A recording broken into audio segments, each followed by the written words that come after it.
What's up, Primal Screams? Sardion. How's everybody doing?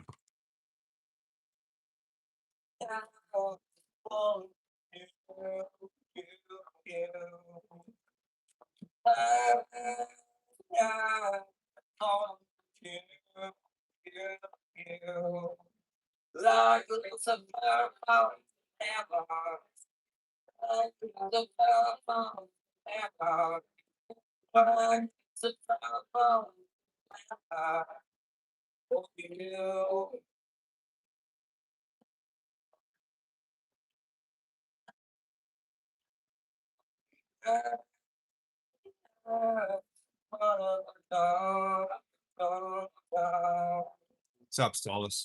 How are you? Good to see you. There's a lot of news today, but you know what? I think one of the most important things we do is we kick Russell Brand while he's down. I hadn't even gone to Russell Brand's channel. If you forget what Russell Brand looks like, hold on, let me show you. That's Russell Brand right there. This is Russell Brand's channel. He's got 6.68 million followers. Hold on. Well, I got his channel up, but I got it frozen on something because we're gonna open this live with a Russell Brand prayer. Because 6.68 million subscribers. Hello, you awakening wonder. Thanks for reading when you come. Could be obediently consuming propaganda. I'm pretty sure your channel's propaganda, my man. Anyways, you don't really give a shit what people think. You just don't want them to have a bad view of you. You want to be the hero in every single context you're in. But the craziest thing that Russell Brand has on his channels is the 6.68 million subscribers. Dude has 2.8 thousand views on the channel the video he just loaded, 57,000, 41,000, 39,000, 163,000. That's a woman blindfolded. I'm guessing they're getting the views from that. 55,000, 41,000. I mean, these views are not good. I want you to think about that. He has 6.68 million subscribers and he's hit clocking 50,000 views. I mean, back when, I'm gonna scroll back, let's see, 3 months ago, no, 32,000, 67,000. I'm trying to think when I watched Russell Brand. This has to be years ago. I don't even know if I could scroll back years. 9 months. Jesus Christ, this guy uploads a lot. Holy Jesus, man. Holy Jesus. I guess these awakening wonders are going back to sleep, Russell. 1 year ago, he's got some more views, 235. Still, I was just shocked because I haven't gone to Russell Brand's channel in ages. Heaps, as they say in New Zealand. Heaps, brah. Heaps. I haven't been to Russell Brand's page in heaps, brah. I love me some New Zealanders. But I just could not believe, like, his Sunday service on being judged. We're gonna play a excerpt of Russell Brand praying for us so we can open this live stream as an awakening wonder. Has 48,000 views. I think Jesus is disappointed in you, Russell. All right. With no further ado, because we're gonna play some Trump. We're gonna check in with MAGA, and then we'll get into the Russell Brand book critiques. People had to read Russell Brand's book and then critique it. And that's just like, it's just be, I don't know if you could pay, well, I guess you could pay me to read Russell Brand's book. It had to be a lot, though. To read some unhinged, filthy British hippie. Did the Brits even have hippies? They kind of did. They had the Beatles and stuff. Not as good as San Francisco, but Joina. But this is, I guess if you like word salad, I guess Russell Brand's audience are people who like linguists who just don't like when people say anything. They just like words. They just like big sounding words, flashy words, $10 words. they don't really want substance with their message. They just want a British accent with those $7 words coming at them. And then once those $7 words hit their eardrums, these people are like, "Hoo hoo hoo, cloud nine." You know, that's how Russell gets off, man. He imagines his tongue deep in your ear. All right, let's listen to a Russell Brand prayer. I had never heard one before. He's clearly out on his back gazebo. They got candles and they got, that mirror, infozoom mirror, and then he's got a crucifix behind him. Of course, you need the staple crucifix if you're going to pretend to be a Christian. Uh, it really looks like he stuck the crucifix. Oh, I did take a picture of it. I'm so sorry. Right above him is his book next to Jesus. Russell Brand put his book next to Jesus. This is not a joke. This is not a joke. This is the fucking amount of grift. If you haven't seen his book, that's what his book looks like. Um, I altered it because if you've been here for a while, hit subscribe, hit the notification bell. You know I want to do my own book called 7 Minutes in Heaven: How to Become a Christian in 7 Minutes. None of this fucking what is his thing called? How to Become a Christian in 7 days. Bullshit. We don't have time for that. This is a fast food economy. We want 7 minutes in heaven. How to Become a Christian in 7 minutes. It's the book I'm writing. I don't know how Russell Brand caught charges and wrote a book all in like the span of a year. Oh my God. I bet that book was dictated to. He just dictated to AI. He was like, AI, translate all of this, mark it down, and print it as a book. And he just walked around the house naked, um, yelling at an AI chatbot to record his book form. But this is the most appalling thing, that he puts the cross right next to his book, as in Jesus is promoting my book. I'm a fraud. That's the metaphorical that's what it's saying to me, at least. I don't know. You could watch this on your own time. I don't know why you'd waste fucking, I don't know how many minutes this prayer goes on. But with no further, with no more furthering adoing, where the here he is, Russell Brand deep in prayer with his wife. That's his wife, really? That's your wife? Whew. What has she got on you, buddy? And maybe actually we'll also pray like we did last time. The stuff. Ah, yes. That sounded like an authentic Christian. Hey, maybe this time we'll pray and we'll do the Sunday service that we do every Sundays, and maybe what's that thing called? Meditate? What do them Christian people do in that big fucking stained glass building that they're always going to? Oh, what's that word? Baphomet, Medusa, Thoth, Zor, Heracles.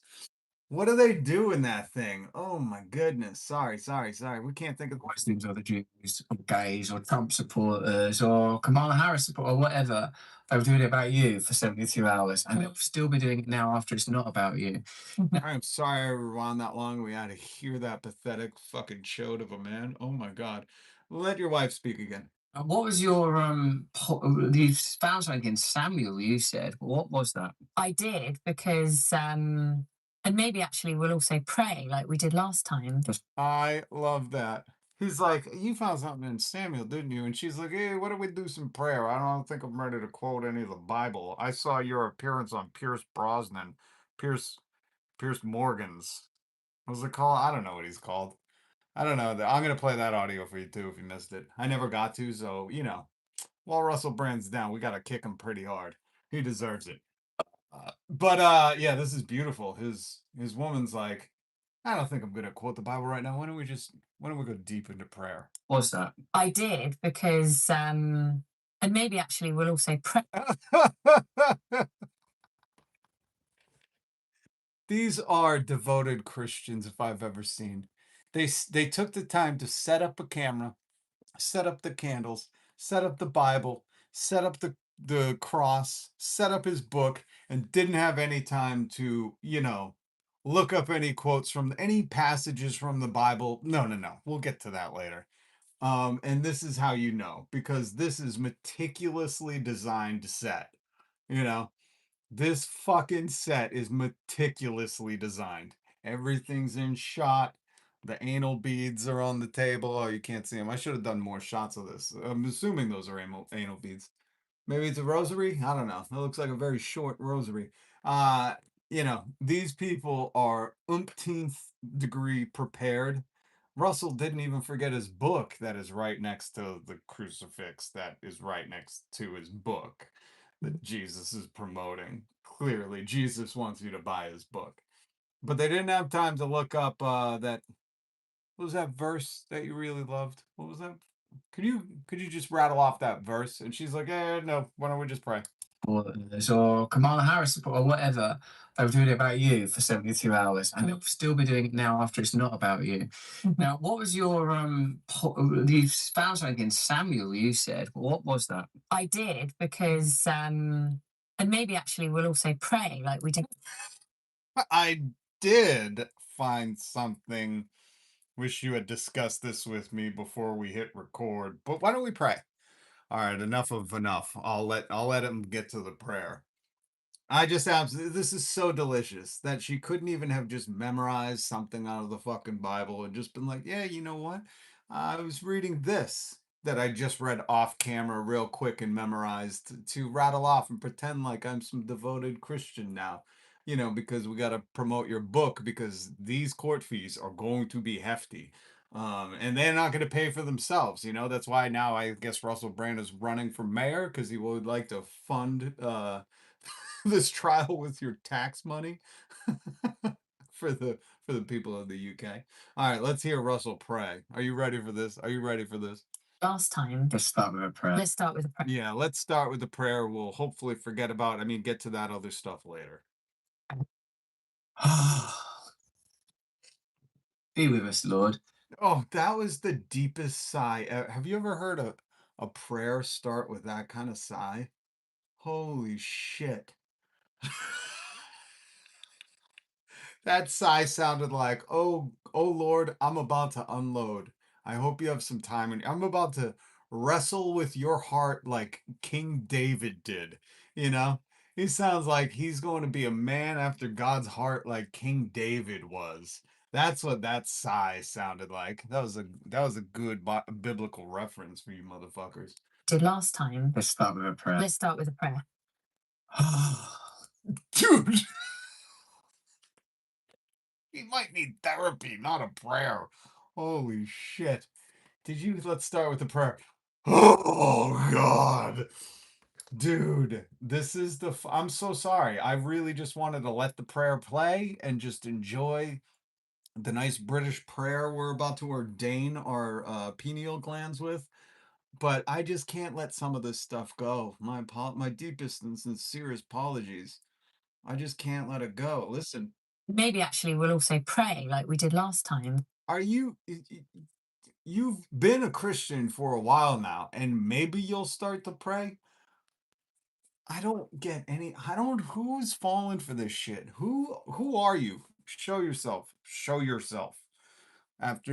Who's saying afternoon? What's up, Cage? 1 month comrade joining the John Brown Vanguard. I'm supported by viewers like you. What's up, Michael? Good to see you. Jess, good to see you. Sardion. Karen Visconti, how are? Hey, mamma mia, how are you doing, huh? Bavangul. Uh, sorry. Sorry, I saw Visconti, eh? He got religious when he got caught. You bet your sweet ass, Jeff. That's why when he was about to pray, he went, oh, good God. Like, Russell, you're an actor. Church it up a little. Be like, and now we pray. You know? My God, what a disingenuous ass. Isn't that book AI generated? Oh my God, I don't care for real. Yes, I'll show you the real one. Wait, here's the real one. It looks like that turd. I had to do this. I'm so sorry, guys. If you've been here for a while, a few weeks ago when Russell went on Pierce Morgan or whatever his name is, that show, and he couldn't find the passage, and we were talking about Russell Brand and how he's a fraud.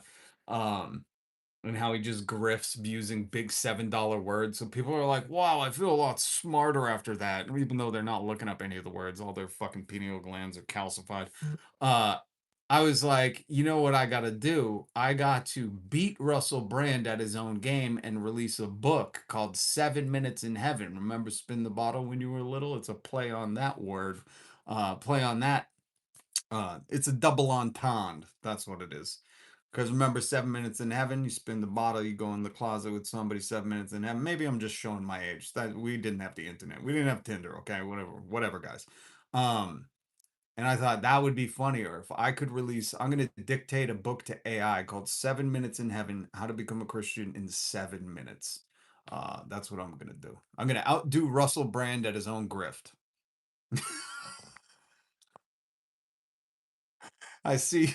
And I was referencing like the P90X. If you don't know, there was like all these, there was like 6 minute, there was somebody who came out with like 7 minute abs and someone did 6 minute abs and then P90X. And there was all these like infomercials on daytime TV where people were trying to outdo each other. They were like, you don't want 7 minutes abs. You want abs in 6 minutes. And nobody got the abs. Nobody got the abs. I just want to be clear. Nobody got the abs. It was all to sell you a garbage piece of fitness equipment that would just go sit in your garage. Um, so that's really where, that's where I show my age. I'm like, oh, Russell Brand thinks you can become a Christian in 7 days. That's what he's saying. His book is like How to Become a Christian in 7 days. I got you beat, Russell. How to Become a Christian in 7 minutes. Book title, 7 Minutes in Heaven. It's sexy, it's erotic, it's everything Christ wanted.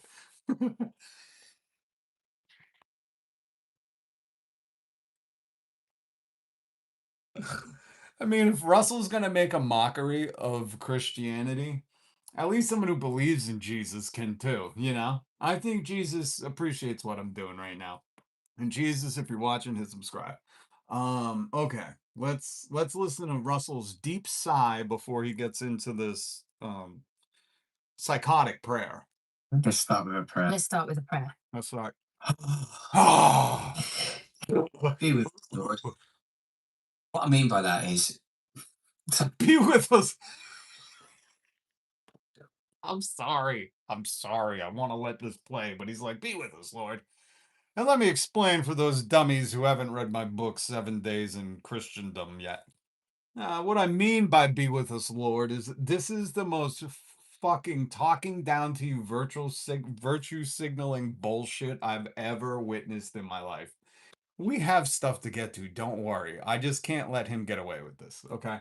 sometimes I rattle around between the Christ that's discovered in Scripture, the Christ that I know in my heart, and the understanding that no matter how high I know, no matter how deep, no matter how What the fuck? So, what? Oh my God. I gotta hear this again. So sometimes he's looking for the Christ in scripture, which is different from the Christ in his heart. I get the Christ in his heart gets a little handsy, you know? Christ in his heart wears a thigh-high robe, snakeskin boots, a cowboy hat, and gets a little handsy with the disciples. That's the Christ in Russell's heart, if you were wondering. That's what I imagine, at least. be with us. They're both sighing like this is like, oh, I can't believe we're fucking doing this. Oh my God. Couldn't you pick something else? Oh, by the way, this is their Sunday service. Don't give me a hard time. I'm not fucking going on here being like, here's my Sunday service. God. Like making it seem like a chore. Is Russell Brand's version of Jesus the same version of Jesus that was in my bed last week? Because if so, I'll convert. I'm pretty sure the Jesus in Russell's heart is that one. The Jesus in scripture is much different. Let's be clear. But the one that he says is in his heart is definitely a little pervy. He's the Jesus that has to watch the HR videos. And they're like, Jesus, you just can't keep doing this, man. Holy Galilee. This fucking Nazarene over here. This guy's wilding out, man. They say once you go Nazarene, you don't go back, huh? Yes, Lord. What I mean by that is sometimes I rattle around between the Christ that's discovered in Scripture, the Christ that I know in my heart, they should be the same thing. If you're perverting Christ into you're like, you know what? The Christ in my heart is actually Donald Trump. And I rattle around between that because the one in the Bible, he's not MAGA man. He is not a MAGA man. And the Christ in my heart is the orange savior who beat all the charges. Well, actually, no, he got 34 felonies. He beat a lot of charges, man.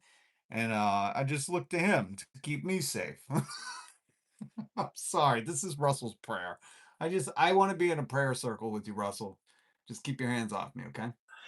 And the understanding that no matter how high, no matter how deep, Did he say Mecca lecca high, Mecca hiney ho? What the fuck did he just say here? This is really a struggle of a prayer. He should have. Here's the thing. I go live every day, right? Hit subscribe at the notification bell. I go live. So you're going to hear me stumble over words, mispronounce things, just say fucking crazy stuff, okay? I am off the cuff the whole time. I've gotten off of work. I have researched as much as I can to stuff it in my brain and go, okay, this is what we're going to talk about. And then everything you hear, I'm just shooting from the hip. That's it, man. So if I fuck stuff up, what are you going to do? This is live, unedited live. Okay. This is all I have time for. I only wish and pray I could set up on my back fucking gazebo, which I don't have, a cross and the book I managed to write in 2 months because I had the court date that I needed to get it out before and go on my gynecologist Kelly's show.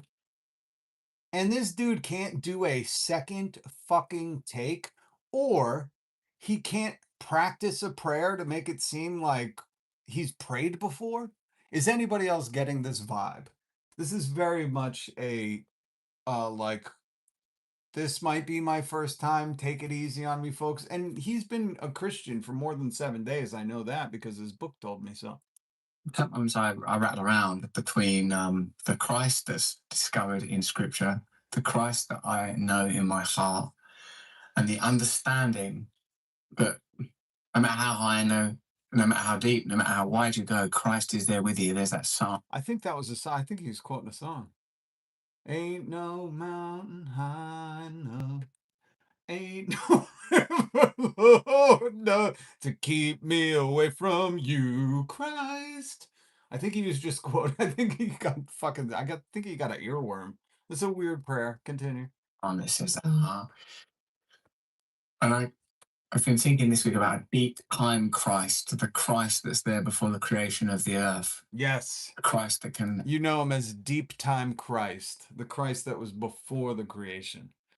Uh, Deep Time Christ. Deep. The Christ that likes to go deep. These aren't things you want to hear Russell Brand say, but he's going to say them. He favors a deep time Christ, the Christ that goes deep. Makes us say ouch. Russell, you are fucking you got a bunch of screw loose. Handle intellectualism, rationalism, that you can come back to you, Jesus, that I can come back to you. Help us to be useful to the people that need it.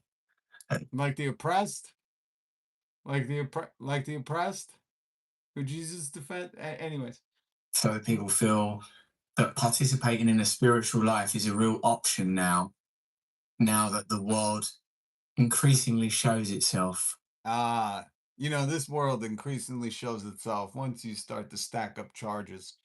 It's really shown itself that not all rich people are allowed to just do whatever they want. In Christ's name. Oh wait, he wasn't done. I'm sorry. I was taking lead on the prayer. All right, Russell, you run lead on this prayer. Worldliness is showing itself for what it really is. Thank you, Lord, for our marriage. Thank you. Bless the marriages of those watching this. Yes. Bless the people that are not married watching this. Yes. Show us who we can help and how we can serve. We ask this in the name of Jesus Christ. We do. Amen. Wait, which Jesus? The one in your heart or deep dive Jesus? Which Jesus? It doesn't even matter. All right, amen. Imagine his victims hearing this. I would like to send it to him. Be like, what do you guys think? Do you think this is pretty genuine? Do you think that big sigh at the beginning of his prayer was genuine? Because to me, it sounded like he was like, ah, Christ, I gotta play this one up. Okay, let's try to do this thing. Rub a dub dub, but thank you for the oh shit. Nope. Ain't no mountain high enough to keep me away from you, Christ. That prayer was all over the place. And I'm not one to critique prayers, you know? But this motherfucker, he might be faking it. He might be faking it. Prayer denied. Maybe actually we'll also pray like we did last time. Let's start with a prayer. Let's start with a prayer. That's my favorite. Listen, I've had a horrible day, right? Horrible day. But coming home to be like, let's see what Russell Brand's doing on his YouTube channel so I can play some of this for you guys. And discovering the fucking sigh he gave before he had to pray. That was a hopeless sigh of like, oh, I gotta sell this. I gotta sell this to sell the books. Okay, here we go. You ever given a sigh like that? Your boss is like, hey man, I hate to say it, I'm gonna have to make you stay late, finish those TPS reports. And you're like, oh, I wish I could clip this. I really truly do, because it's such a beautiful sigh.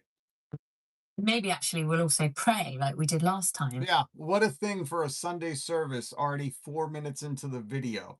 Yep, good idea. Good idea for Sunday service. This is what I mean. This whole thing's a grift. He calls it Sunday service, doesn't open with the prayer, but 4 minutes in, his wife, that's his wife, is like, hey, do you think we should do like a prayer if we're gonna clickbait the title to make Christians think that this is where they should go every Sunday?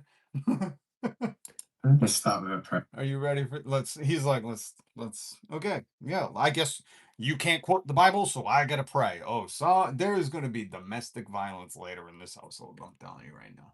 Let's start with a prayer. Are you ready? Both of them sighing like they fucking can't wait to get over this thing. Be with us. Fucking I love it. Oh, what's up, Charlie Kelly? Oh,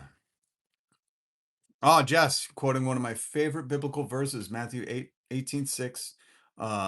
It'd be better for those who make a child to stumble and fall, put a millstone, that which is heavy enough that donkeys carry around their neck, and toss themselves into the sea. It depends what version of the Bible you read. I like to read the AMP version, so the language may be different. But either way, Jesus tells you to put a millstone around your neck, one that's so heavy, it's the one they use to put on donkeys and have donkeys pull shit around, and then throw yourself into the ocean. So that is one of my favorites. Thank you, Jess.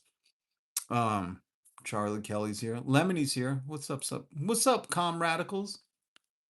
Hey, Dusty, how you doing? Good to see you, Dusty. You're not his type, Rob. You're too old for him. Ain't that the truth? You know, if I had the showing face of a 16-year-old, then he might be inviting me over to pray. Until then, I'm guessing his Bible group is females only.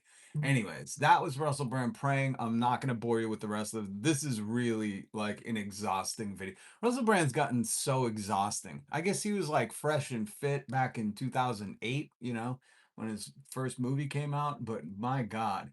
And we're gonna get to more uh of Mr. Brand. That's Yes, Yes, if you want to. Was that the one you took into court? You're the very one. Okay. What was your thing? Oh, don't play a fucking ad, you goddamn assholes. Everything is ads. Thank you. Skip ad. I paused it. That's awesome. I could skip it. I'm so sorry. I'm so sorry that America is just like, oh, you want anything? Pay us. No, give us your email. Give us your data. Listen to an ad. Everything sucks in this country. Everything fucking sucks in this country. You're taking it into court, and what you were seeing, looking at. You know some information. Another fucking ad. Like person, I was like, oh, I will this is a real fight deal right here. every corporation in America. What were the All right. Thank you for asking. Another fucking ad. I'm going to throw up. I can't do it on. Oh my God. I'm going to go pick fights with fucking NordVPN. All of those advertisers, the Daily Beat. What was that on? What the fuck website was that? Where was that? Where was it? The Independent. I will fight. This is a notice to the Independent. You play fucking 3 ads in 4 seconds and I will fight you. And I am a lover, not a fighter. Ask Russell Brand. I like to pray. I take Jesus as nonviolent. You slap me, I give you another cheek. But that's too many fucking ads. That is too many fucking ads. I'm sorry, guys. I didn't realize there's going to be that many ads. We got to do Russell Brand on Piers. Russell Brand on Piers. Oh, let's see if I could get it clipped. At least YouTube isn't playing that many. Reads the Bible. To court in the world that you use. Not the one you took him to court. Yeah. Okay, here we are. So this is where we're just going to stick with Russell Brand. We're going to check in with MAGA in a minute. Russell Brand goes on Piers Morgan with the Bible he took into court. Which again, if this wasn't for like, if I just, oh fuck's one of my Bibles? I don't know. I don't think it's down here. It's upstairs. Yeah. I don't think I have. Oh, do I? I'll check in a minute. Yeah. Hold on. Give me a second. No,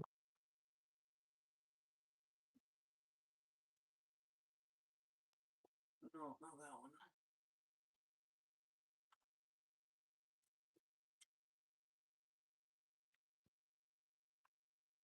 No.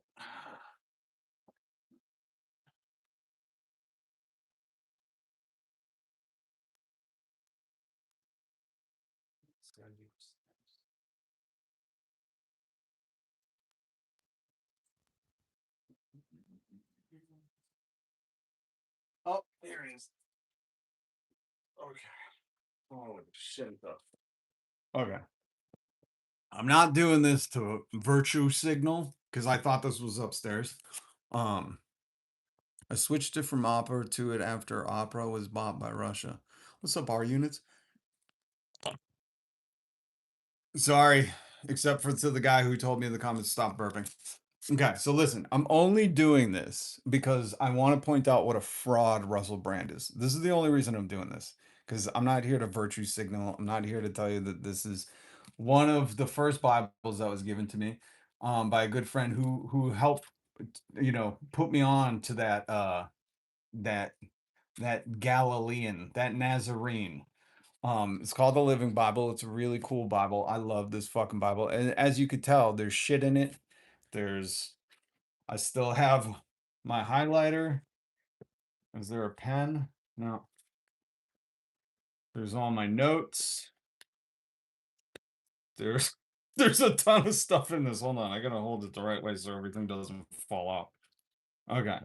But just so we'll just flip through. So right, like if you're gonna if I was telling you like I'm bringing this Bible into oh fuck, everything's falling out.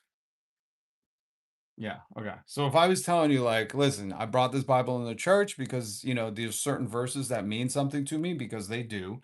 And then you were like, oh, I heard there was Bible brought in the church. And I went around like this and like couldn't find dick, you know, even though look, even though I'm marking everything, I'm highlighting, I'm underlining, you know, like there's a ton of stuff. Oh, look, I love the maps. Love the maps. I want to get a big map like that. That shit's cool. Oh, god dang. Oh my god. Sorry. My notes. Oh, my notes keep falling. Whatever. I can't keep doing this. There's too much shit in this Bible. And this is just one of my Bibles. Okay. That's just one of them.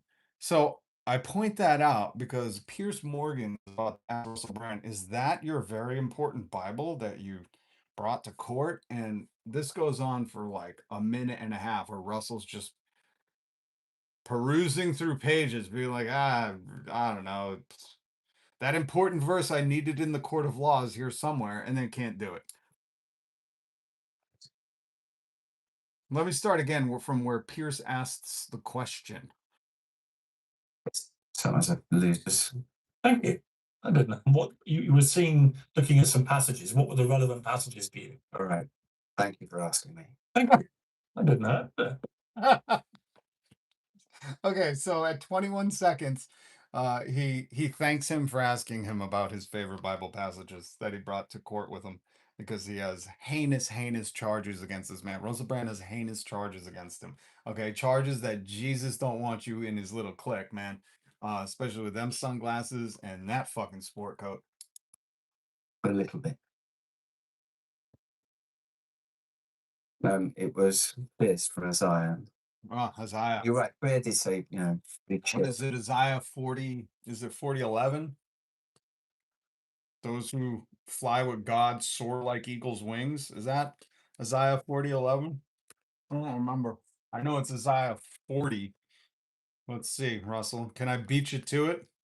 I paused it, but god damn, there's too many pieces of paper in here. All right, Isaiah 37, verse 40. 40 right here. Where's the eagle's wings?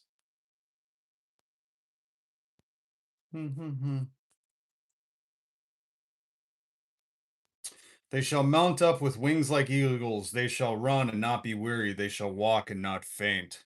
I love this verse. It's actually Isaiah 40. Where does it start? I would say it starts at 40:29. No. 40:28. Don't you yet understand? Don't you know by now that the everlasting God, the creator of the farthest parts of the earth, never grows faint or weary? No one can fathom the depths of his understanding. He gives power to the tired and worn out, and strength to the weak. Even youth shall be exhausted, and the young men will all give up. But they who wait upon the Lord shall renew their strength. They shall mount up with wings like eagles. They shall run and not be weary. They shall walk and not faint. Love Isaiah. And I pronounce it Isaiah, but whatever, Russell. So is it Isaiah 40:28? Because that's one of my faves, Russ. It's one of my faves. Let's see if Russ can nail it. Time to lose the chill, man. Sweet. It's a big book, man. Isaiah's a big book. You'll find it. Is it? This is on TV. In gallery, but remember you just said it's a higher spot. This is from Isaiah. Is it? You just had it in court, Russell. Did you already lose it within those couple of hours? Oh, don't worry, you're excused. Go ahead. We're going on a minute now. Did I mark it before? G'day, Governor. Well, this is getting a bit embarrassing, Russell. If you want to say you'll find it. This is on live TV. What does it say here? Piers Morgan's just looking at the camera. He's like,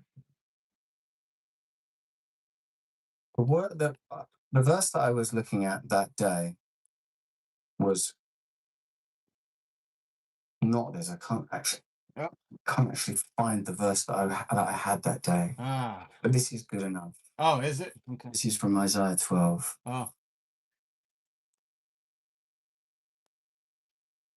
I wish Piers at that moment in time said, Russell, would you like to just instead plug your book about how to become a Christian in 7 days? Does it include finding your favorite verses?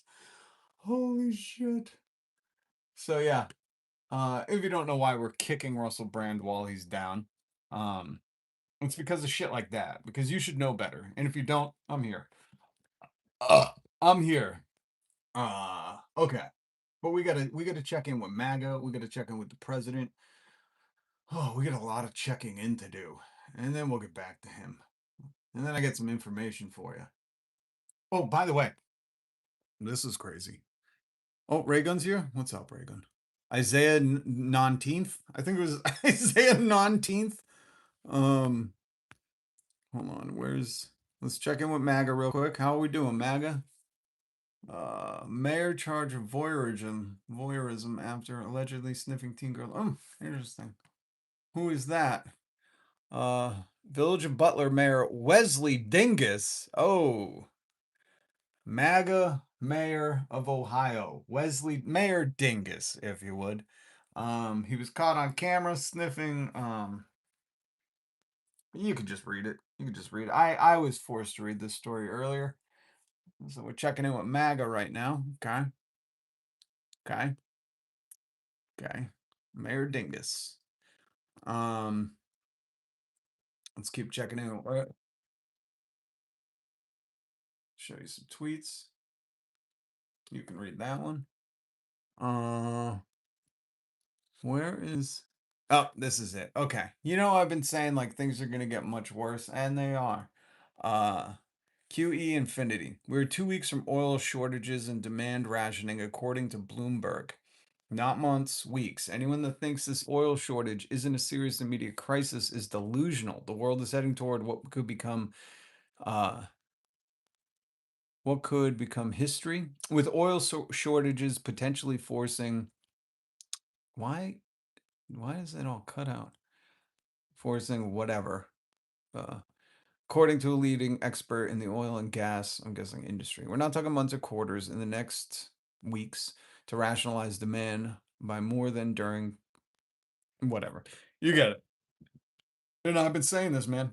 I've been saying this. It's very, very scary that it's going to get much worse. You know what? Before we keep checking in with MAGA... No. Let's keep... Yeah, all right. We'll do a little... We'll do a little meme check-in. I've been saying this for ages. I'm just glad to see this is getting spread around. You know, spread the good word. That's how what I always say. Dear media, when you play Trump's deranged press briefings during which he spouts dozens of debunked lies and you don't post a graphic or Chiron, that's a cool name, to say this is all a lie, you are complicit in laundering his bullshit. I've been saying this forever. The news just allows it to happen. They don't push back. They don't question it. They don't say that's a clear lie. We're not going to air that, or we're going to put a fucking debunked, a big unsolved mysteries debunked on the screen. Let's see, what else? What else do we got? This hit me hard. Who else? When someone says it was 20 years ago, I think, the 80s. Then they say it was 2006, and I need to sit down for a bit. Alma, those are some crisp Bible pages too, almost like Russell doesn't read it regularly. Yeah, you could hear how crisp those were. Those are like standing up straight Bible pages. Those had no highlighter on them. I didn't want to talk about this, but because it's in tweet form, I don't want to play the... There was a trailer that Real World Roll Rules Sean Duffy released, where his family, paid for by our tax money, drives across the nation on a road trip during gas being $5 a gallon, and basically 70% of Americans, which is all Americans. It's just the upper classes that aren't worried about costs right now, because they're the other 30%. And I'm talking about the people who are going on multiple vacations, have passive income. And I'm not talking about like Wall Street bets passive income. I'm talking about multiple homes, boats, and fucking, you know, living off dividends, not hoping to earn some. Those people, those are the ones that are supporting the economy right now. Well, this Road Rules douchebag is going on a road trip paid for by us. We are paying for that. Again, I would just like to ask MAGA, don't you want anything in return for your taxes besides the oppression of women, minorities, and anyone other than you? I would like a lot more in return. I would like zero oppression and a lot in return. A lot. But all we're getting is shitty ass road rules, real world rebuffs, a redo from the government on our taxpayer dime. So he said the radical miserable left. Bro, we're miserable because our taxes are paying to watch you go on a road trip with your wealthy family. Like, that would bring misery to anybody who's struggling to feed their kids and working 3 jobs. That is why we're miserable. Let me be very clear, road rules douche. While you're filling up the tank and not worrying about what it costs because it's our money, our tax money, we're working multiple jobs to fucking pray we can still fill up the tank by the end of the week. Okay? So that's why we're miserable. And there is real no left. If you're a leftist, hit subscribe, because this is your camaraderie right here. Has noticed our awesome Great American Road Trip trailer, and they hate it. No, it would just be nice if not only rich people got to do that, you know, on our tax money. Like, you're already rich, you know, don't use our taxes.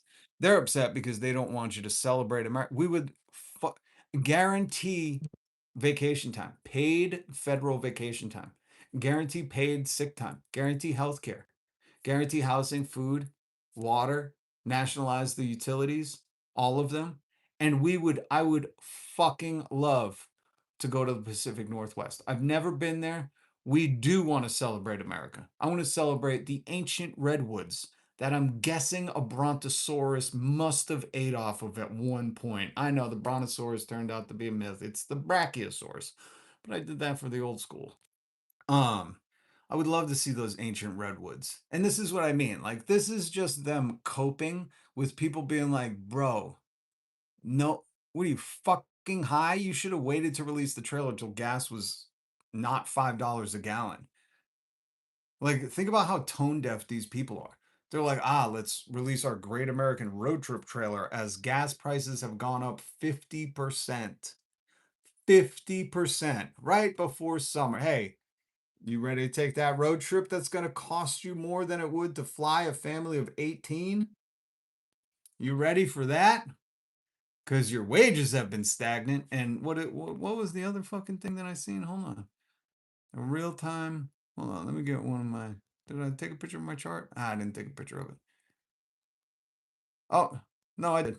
It's not a chart. For the first time in 3 years, American wages are no longer outpacing inflation, further compounding affordability concerns. And this is just the rate it's going up at. This is not like chips aren't 3.8% more. This is very misleading how fucking CNN, Fox News, how Donald Trump, how they all, you know, feed you this number.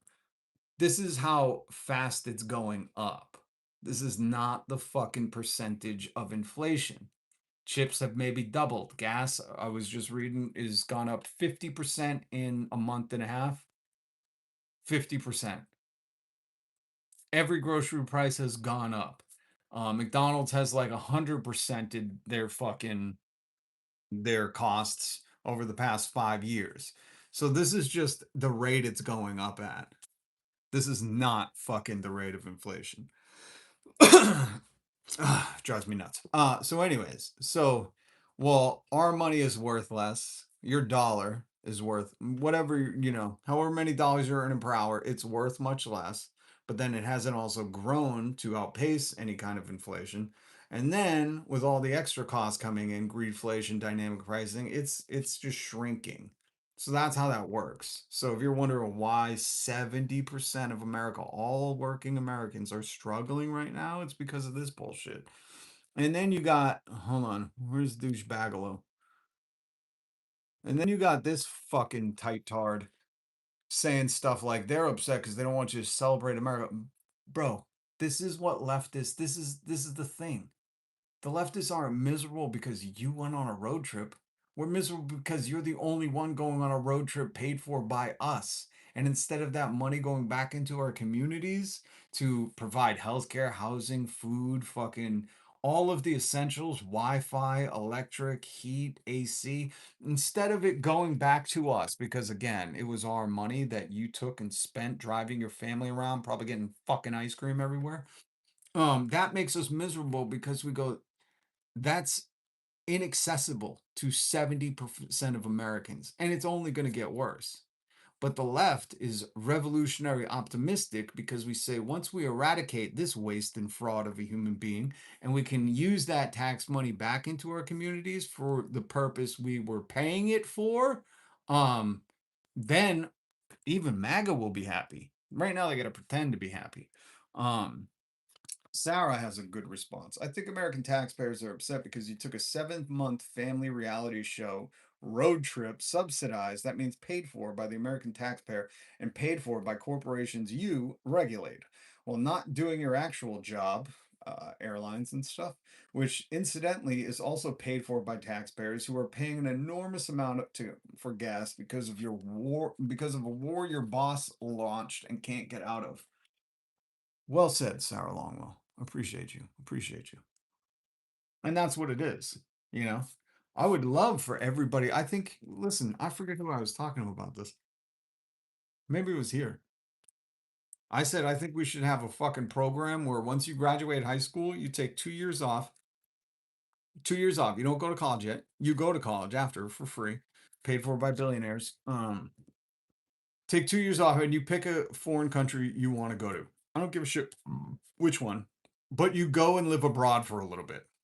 You can get married and settle down and stay in America, but I want people to have the option to get the fuck out of their small town because there's too many people that I've met that are MAGA that have never moved and have this grand delusional fantasy. They all remind me of Joe Rogan, and the saddest part about Joe Rogan is like he's a world traveler. Why does he act like some townie who's never left his little bubble? Well, that's because he lives in a billionaire bubble. But it's the most poisonous thing for these people who think, like, the outside world is really fucked, or whatever they're thinking. And I think it would do us all a service to go abroad, or at least just go on a road trip, travel, see different parts of the land, see how people live, see different cultures, taste some new food. That's why Anthony Bourdain had a popular show, because it was fucking amazing and people live vicariously through him. But yeah, so I wanted to update you on that. We're going to check in with MAGA. This is from early 1900s. I forget if it's 1907. A news clip. News clipping. How easy it is to give lavishly to charity when you can force men and women to work for starvation wages to make the goods you force the consuming public to buy at exorbitant prices. This is what I mean by voting. We voted since 1900, and I mean, this could have been a headline from today. Right? Am I right? Am I right? I still can't get over this. And especially when you hear some of the clips I have of this guy. And more people are covering this. Largest energy crisis in modern history appears imminent. And there's no way to prepare, man. When everybody's living paycheck to paycheck, there's no way to prepare. This is feeding into some kind of revolutionary spirit, I believe. Okay, before we... Oh, no. This is before we check in with Trump. Where's this dumb broad? I didn't take a picture of her. We'll just put him up here. Oh, looking good. Looking good, sir. Looking good. Woo-hoo. All right, Alfalfa. All right, let's check in with MAGA. We already saw the Mayor Dingus of Ohio is getting charges put on him. That's going to have him in a shoe unit. In a separate unit from Gen Pop when he goes to lockup. Now let's check in with Jen Kiggins and what she has to say. If Hakeem Jeffries wants to be involved in Virginia politics, then I suggest he does what a bunch of New Yorkers are doing. Leave New York, move down here to Virginia, run for office down here. You can represent us. If not, get your cotton picking hands off of Virginia. That's right. Ditto. Yes. Yes to that.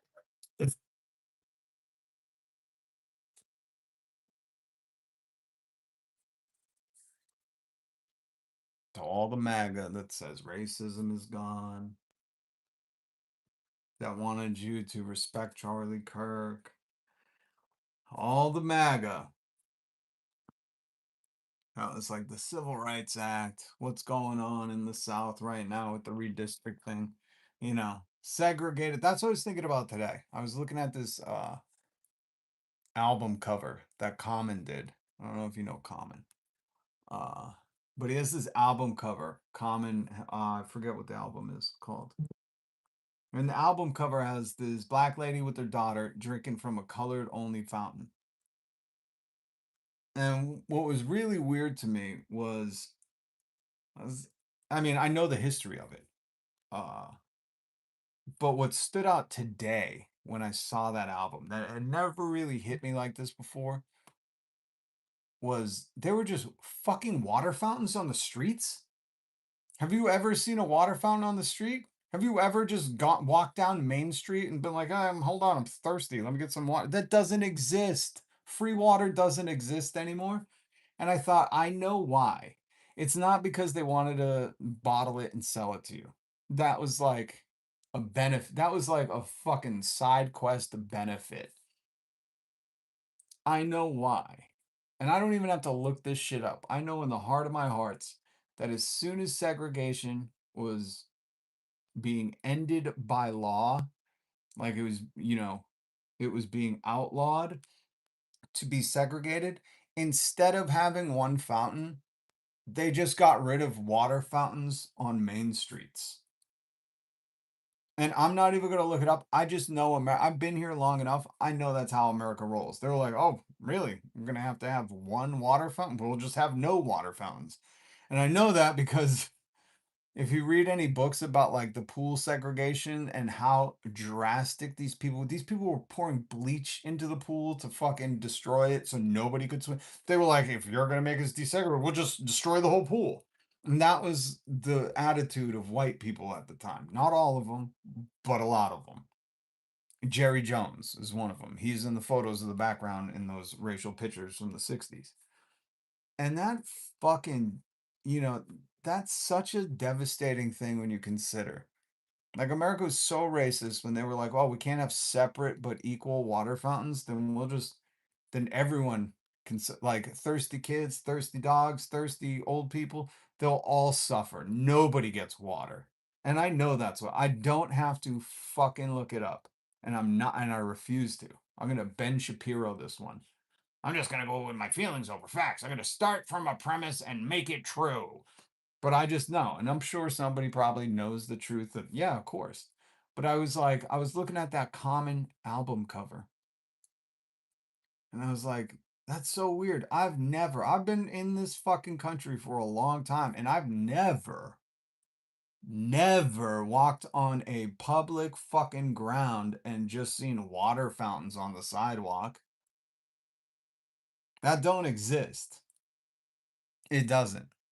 It doesn't like it did when there was segregation. Maybe you're thinking at a mall or a park, or maybe there's a dog one somewhere, or maybe you're just drinking out of your local bar's back faucet, the spigot. You just crack it open and your pineal glands all calcified from it. But that's so crazy, man, that these motherfuckers, representative in Virginia, says ditto to get your cotton picking hands off of Virginia, is the most like that should disqualify you from fucking representing anybody. Anybody. And here they are putting it on the internet and sharing it and being on radio shows and saying this stuff. This is the most disgusting rhetoric, Oh. Ugh. Common's album, Autobiography of Miss Jones. Is that the one? Charlie, thank you. I appreciate you. I love you, Charlie. I love all you guys. Free water in most parks, but it's hot. Not by me. He needs lip gloss. State parks and reserves had the hand crank pump that tasted like minerals. Oh, oh yeah. Mineral water. Oh, that sounds good right now. Back east, they do exist. They do. They still exist in high-end areas of Connecticut. Connecticut's like the wealthiest state in America. R units, and you're like, but they're still segregated. That's the only thing. That's the only thing. They still exist, but they just kept the whites and colored only signs.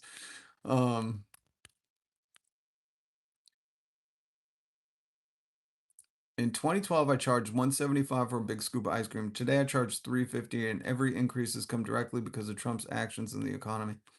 Appreciate you. Get ice cream. Go see the doctor. Get some happy pills. Oh, dodged a bullet. I only wish. Do you know what a luxury it would be to go see a doctor and then afford a prescription after? I know this guy promised us 1,500% off, but that's the American dream now, that you can afford to see it. I played the clip for you yesterday. First time a millennial had to go to the ER for 24 hours, walked out with a $41,000 bill. You'd figure they'd give him a new Kia with it, all right, before MAGA starts chirping that everything's perfect and nothing's ever wrong and they're just so happy and they couldn't be happier and everything's affordable, I just wanted to play this clip of Donald Trump. We'll just keep this photo up. This one's great. Because I want to remind you what Donald Trump ran on. He didn't run on any of this, and now everybody's pivoted to just take his point of view. But I really want to remind you that he didn't run on any of this. We're living in a nightmare designed by this absolute fruit in the room. Fucking look at how orange he is, man. Like, that is an unnatural orange. I don't even think if I had an orange that orange. Like, look at his tie. His tie looks like a healthier shade of orange than he does. Good God. All right, so this is what Donald Trump ran on. But we're going to get this done, and you're going to have, within 1 year, think of it, within 1 year, you're going to have electric bills and energy bills, and your gasoline for your car is going to be 50% cheaper than it is right now. That's a big thing. Ah, he misspoke. He misspoke. It's going to be 50% more expensive. And that's actually just the real number. Gas has gone up by over 50%. So that's just math, folks. But I want you to really remember that. I want us to remember what MAGA was cheering for. I mean, just a few short months ago, 2 months before we won this war, started and then won the war. MAGA was in my chat all the time, every single day, saying gas prices, gas prices, gas prices. And then gas prices went up and they stopped talking about it and they just said greatest president ever. And I said, why? And then they would leave. But we're going to get this done, and you're going to have, within 1 year, think of it, within 1 year, you're going to have electric bills and energy bills, and your gasoline for your car is going to be 50% cheaper than it is right now. People, just admit you got grifted so we can fucking move on, you know? It's so exhausting. No one can afford shit. We gotta watch Sean Duffy, the real world road rule douche, go on a 7 month. Why was it 7 months? Who the fuck has been on a 7 month road trip? That's called fucking moving, dude. You moved to a bunch of different cities. Oh my God. And we paid for it. We fucking paid. All we want is healthcare. And these people are like, oh, now you're going to watch the trailer of my 7th month road trip where me and my family go to high-end luxury spots that you'll never be able to afford in your city. And we're going to release it when gas prices have almost doubled. And we're the miserable ones. Yeah, I guess because we haven't had a 7-month road trip ever. Hey, Sean Duffy, guarantee every American a 7-month road trip, and I guarantee you fucking see some happier Americans. We're all working 3 jobs. The only time we get on the road is for DoorDash. 50% cheaper. So I just want to remind everybody what Donald Trump said, okay? Because today he's changed his tune. I didn't alter this photo. That's a real photo of your president. Oof. I'm telling you, that is not a healthy color orange. That hue of orange is nuclear. I mean, that color of orange, Iran Iran has been trying to develop that color of orange for they're 2 weeks away now. They're 2 weeks away from developing that color of orange that the president is. Okay, so now let's check in and see how MAG is doing when the president is asked if he's concerned about any of them. Negotiating with Iran, Mr. President, to what extent are Americans' financial situations motivating you to make a deal? So, in case you can't hear, because somebody's vacuuming in the background, what is that sound? Jesus, dude, shut the. I would be like, can we just turn the vacuum off for a little bit? We're doing interviews here. Oh, how unprofessional. But it's going to get much more unprofessional. I have more audio of that. She said, "How concerned are you with when making a deal with Iran about people's affordability, the affordability crisis that you ran on?" That you campaigned on. 2 years ago, it was unaffordable. It's only gotten worse. So let's see how he answers, because he clearly dearly loves MAGA. Not even a little bit. Oh shit! Oh shit! He's not even considering them a little bit. Hold on, let's back up. Motivating you to make a deal. Not even a little bit. The only thing that matters when I'm talking about Iran, they can't have a nuclear weapon. When she asked, "Hey, the American citizens' financials doing real bad. Affordability was a bad thing 2 years ago.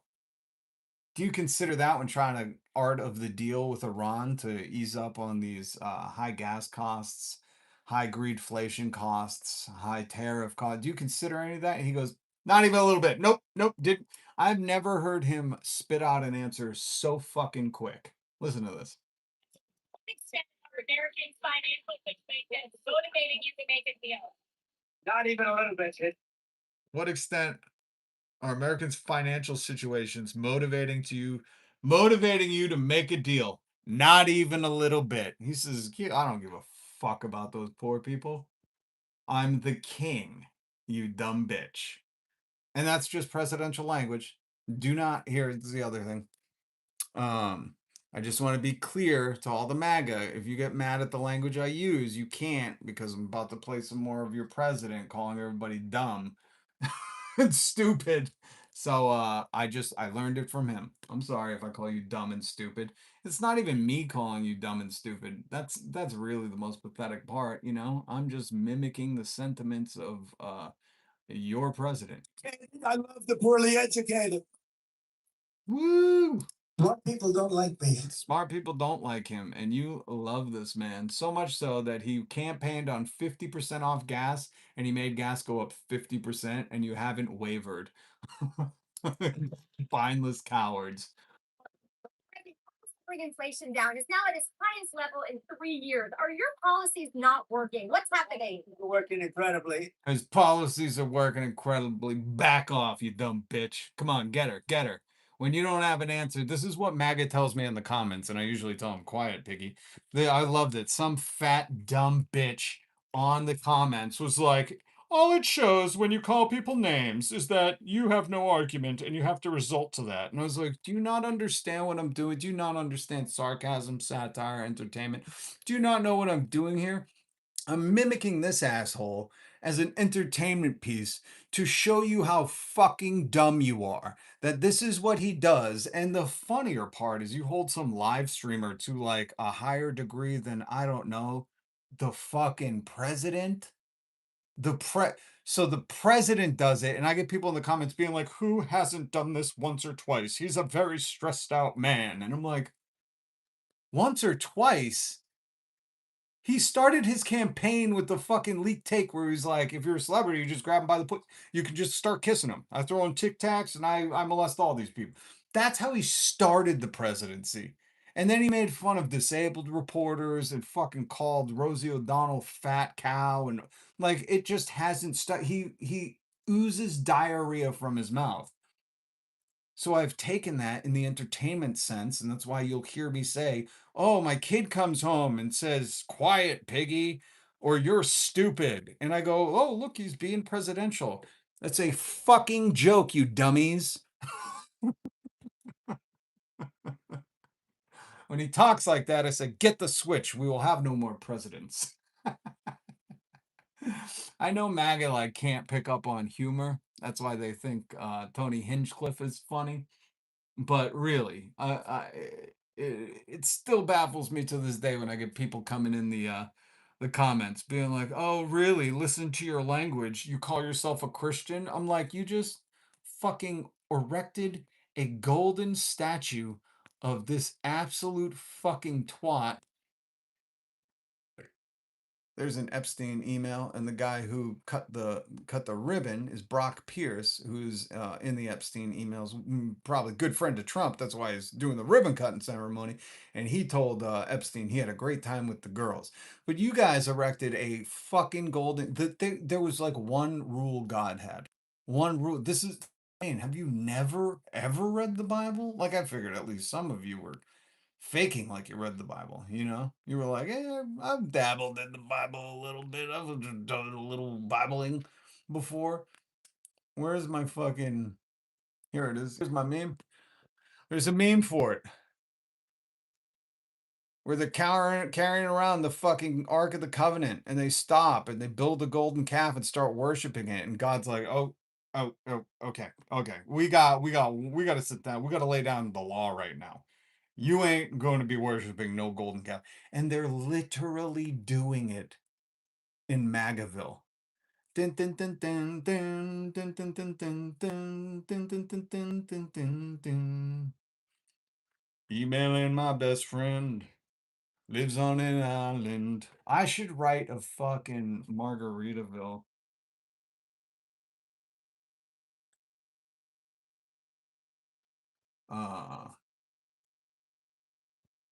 Margaritaville cover. Let's put that into YouTube and see what we can come up with. Slipped on Pop-Tart while facing that dumb twat. Oh man, you know what? I should have looked this up. I'm sorry, it just came to me. This is live, folks. For all the people that are gonna ask in the comments, yes, this is live. This one guy's really giving it. You know what? We're gonna listen to this guy. 4.6 thousand views. Justin Armstrong. Hey, why does he have a little check mark next to his name?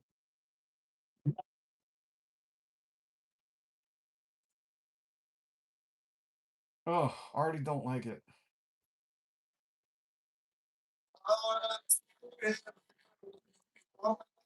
Oh, God, this is like the frat guy version. Anyways, I'll write that later.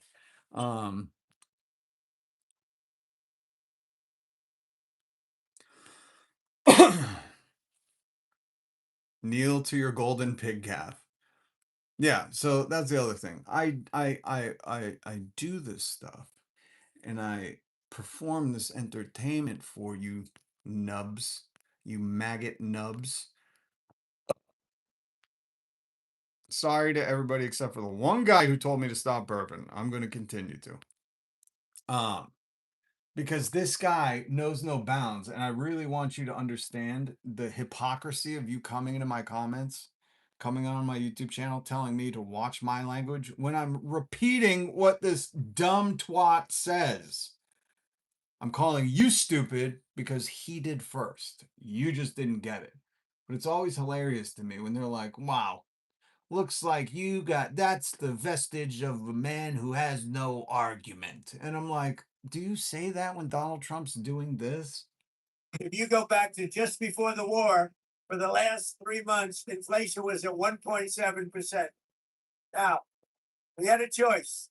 Let these lunatics have a nuclear weapon. If you want to do that, then you're a stupid person, and you happen to be. I mean, I know you very well. You're a stupid person, and you happen to be. I know you very well. This is the president talking to a reporter who just fucking asked him for your sake, not for hers. She's well paid by these corporations. They're not your friends. Let's listen to this again. And instead of just answering the question, he goes, you're a stupid person, and you just happen to be. I know you very well. This is the again, I don't know how else to explain this to you fucking knuckle draggers, Joe Rogan. This is the president. This isn't funny at this point. He's not doing a stand-up bit. He's not in the green room at the comedy mothership. He's not on your $50 million yacht, Joe Rogan, about to take his turn on the bouncy slide. This is the president answering questions from the mainstream lamestream media, who is not helping us at all and not firing back. I mean, listen, he talks to me like that, I'm gonna fucking, I'm not taking it. You know what I mean?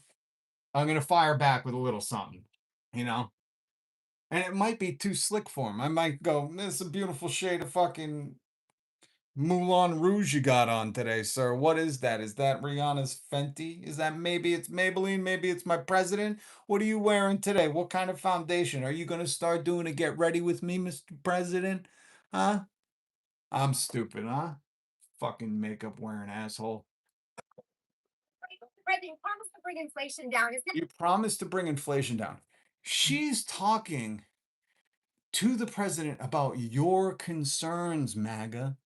Yours, not hers. She's probably some ABC, CBS. She's definitely not Fox News or Newsmax or News Nation or Tucker Carlson show. She's one of these journalists who is well paid fucking doesn't concern herself with the price of beef. But she's asking for you. She's trying to do you a favor. And this is how this orange grimace answers. Oh, gross. It's highest level in 3 years. Highest level in 3 years inflation. That's all she's pointing out. And this isn't like, this is the thing that, you know, we know Malaga are in a cult and delusional, but like you can just, I don't know, go to the gas station and just fill it up and then fill up the person next to you and tell me that, oh no, shit's very affordable right now.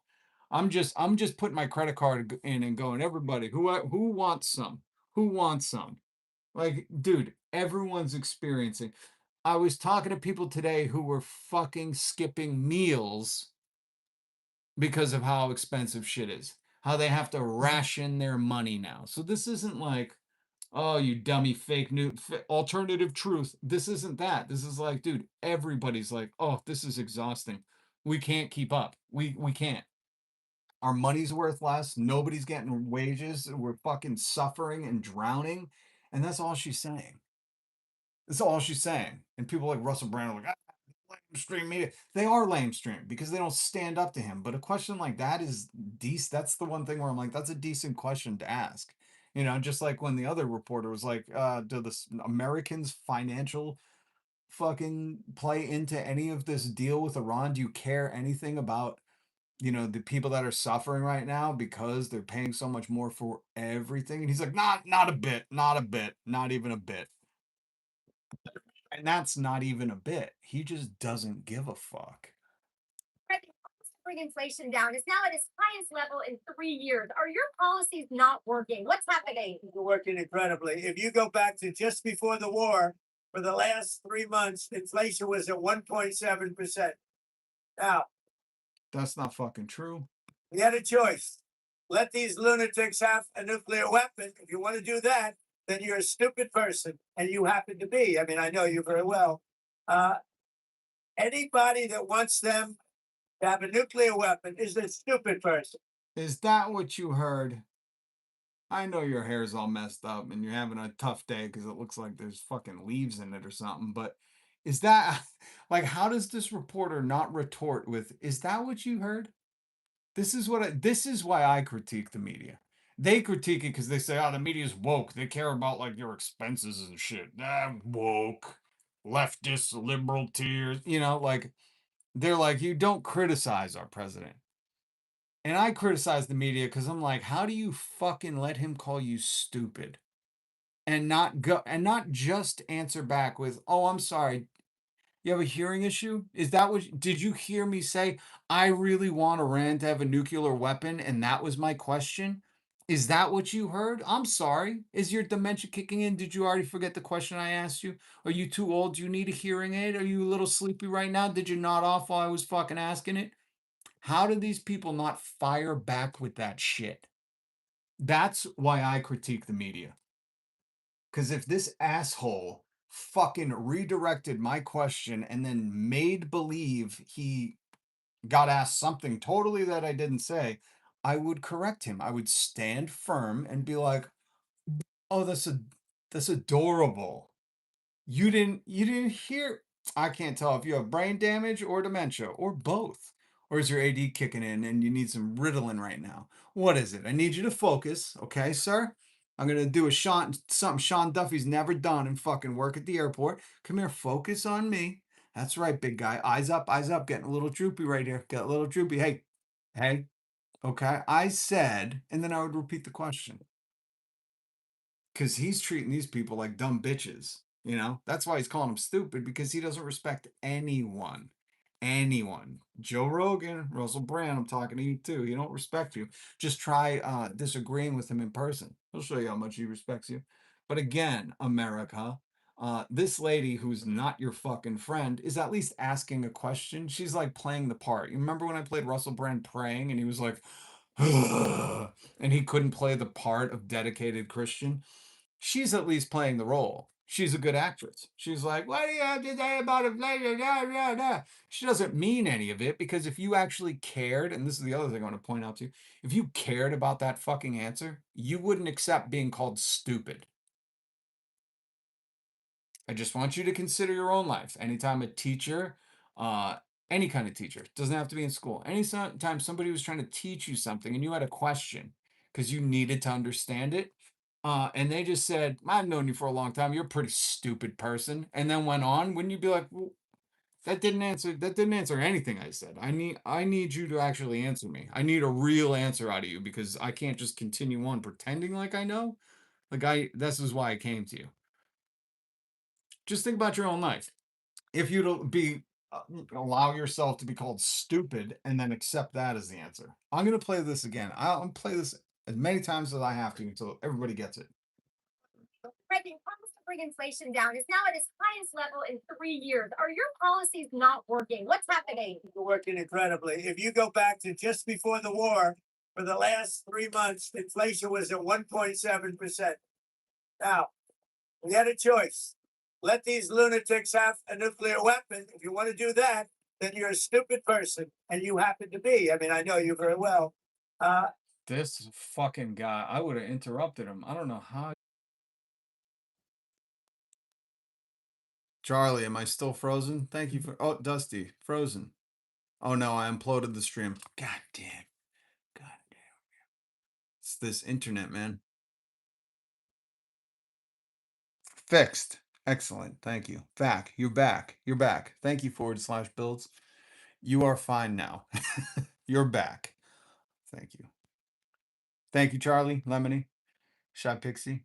You have returned. Dusty. All right. All right. All right. I was just saying that when he calls people stupid. On budget, under budget, and ahead of schedule. I doubled the size of it, you dumb person. Double the size. You are not a smart person. You back like Obama in 2028. So I was just saying that he just keeps calling people dumb, stupid. You know, it's the same old stuff. I wish you would church it up, you know. Come up with something creative. Would you fall off the stupid tree and hit every branch on the way down? Was your pineal gland calcified? Anything. Google some shit. You know, get a writer. Spend our tax money on a writer to call them something more clever than stupid. And then the next clip, our prayers have been answered, everybody. He came up, that's a real picture. He came up with a new word for Democrats. I'm excited. I haven't heard this yet. I've read it, but I haven't heard this yet. Movie magic. So I'm excited to see if he came up with a new word other than dumb. Let's see. He was absolutely decimated, but you know, I was hunted. I was the hunter now. I was the hunted then, and I had to devote a lot of time to that. Otherwise, I wouldn't have been too effective.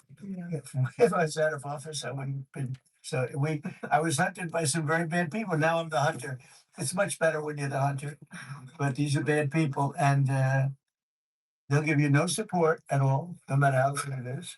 I mean, as an example, I don't know what the numbers are, but if we go to Congress to get something approved, which we get, but you can say that we're going to reduce drug prices by 80%, and we won't get one Democrat vote. I don't know how they get away with it. That's why we call them the Democrats. We have That's enough. Democrats. Nothing. Read a fucking thesaurus, man. And if you're wondering why he was talking about he was being hunted and now he's the hunter, let him clarify. Again, Mark Wayne, you love standing up. We have a man who's doing a great job, I'll tell you. I knew it. Because he kept me out of jail for years. Todd Blanche. Acting Attorney General, Todd Blanche. That's his criminal attorney, Todd Blanche, the guy who's running the Justice Department, who said, "I love you, sir. I will say I love you. Thank you, sir." The man who has absolutely no spine, is paid a lot of our tax dollars to have no spine. Donald Trump's bragging about Todd keeping him out of prison. If you want to think deeply into that, you could just assume that he committed many crimes, and that's why he's saying he kept me out of prison. But you know, I don't want to dive too deep. Kept me out of jail. They would indict me left and right. The crooked Democrats. You know, it's amazing. They impeach me, they indict me, and then when I get in office, if I say something like, "Well, maybe that should be looked into," weaponization. I go through court cases. I win them, but because there were fake indictments. But when I Campaign finance crimes. Fake. even mention, like I said the other day, What the fuck? Spit it out, Junior. Like I said but when I even mention, like I said the other day, that some of that stuff should be looked into, they said weaponization. He's a terrible human being. because everything you keep looking into is like he put seashells by the seashore. Look into it. You fucking locked up a guy for making a seashell design on the beach. I would say that's a waste of our fucking money. Oh my god. This is the tough on crime president. He's like, there will be no messaging via seashells, no messages in a bottle. We're gonna look into Sting for that song he did, and if it has any implications, like maybe that's why. Even Joe Rogan was like, "This is nuts, man." And remember, and I said, "Joe, text him, text this dude, and tell him that's nuts for arresting a guy for making a seashell message." No more seashells by the seashore. We've locked that little girl up and sent her to my good friend, may he rest in peace, Jeffrey Epstein's island. Weaponization, right, Cash? They blame me for weaponization. They are a crooked bunch, and we want to keep it. Make seashells illegal. We're gonna make seashells illegal again. Everybody wants them. Everybody wants them illegal. No more seashell messaging. It's just like when you listen to this absolute fruit, the most overripe orange you've ever seen in your life, um, and you know the context behind it, it's fucking hilarious. He's like, everything they say is weaponization. All I did was lock up James Comey for being on a beautiful vacation and making a message with seashells. Who doesn't want that to be illegal, huh? I say no seashell messages, no skywriting, no sandcastles. Like, what the fuck is going on? And MAGA's like, that's right. Those are all the illegal immigrants coming over here, spelling out SOS on our shores, signaling to the other ones. It's like, what the fuck, man? They call it weaponization when you're going after seashell makers. Or they're not makers, they're seashells by the seashore. Jesus Christ. It really makes me want to go and spell messages in by the sea with shells. Maybe we'll do a live from the beach. I'll spell out "fuck you, Donald Trump, suck my balls" in seashells. It's gonna take me a while. The way it is, what we have now, we have great law enforcement now. We have law enforcement that loves our country. Yeah, we're calling them beach cops. They're gonna be out in full force watching all the beaches. All right, let's listen to some more of the cabinet. The whiskey cabinet. This is Dr. Oz. You remember him from TV where he was talking about women's boops. That's a real thing. That's a real thing that I found the clip of. Give me 1 second. Where's Dr. Oz saying plop plop? So let me explain what that plop plop's all about. This is called a ghost poop. Now he's in the White House. I'm sure he's got the same caliber of information coming at us. Ready? Okay, go ahead. So let me speak a little bit about the reality that 1 in 3 Americans are underbabied. What? Okay. Did you hear Dr. Oz? He said 1 in 3 Americans are underbabied. Is underbabied a word? Oh, Jesus Christ. AI. Fuck you, AI. It says, quote, underbabied is a newly coined political sociological term used by Dr. Mehmet Oz. Why don't they call him Mehmet? I'm only calling him Mehmet from now on. Mehmet Hussein Ozbama. Dr. Mehmet Hussein Ozbama in 2026, in May 2026, to describe Americans. Okay, so in short, it's not a word, which I didn't think so. I didn't have to look that up. I just wanted to fucking prove it. So you hear Dr. Oz say, this is the medical TV world language. You simpletons who haven't been in front of the camera might not understand this, but on my Dr. Oz medical drama show, we would call it underbabied. Your uterus is severely underbabied. Let RFK Jr. get up in there. Okay, Dr. Oz, take it away. Let's hear your stupidity.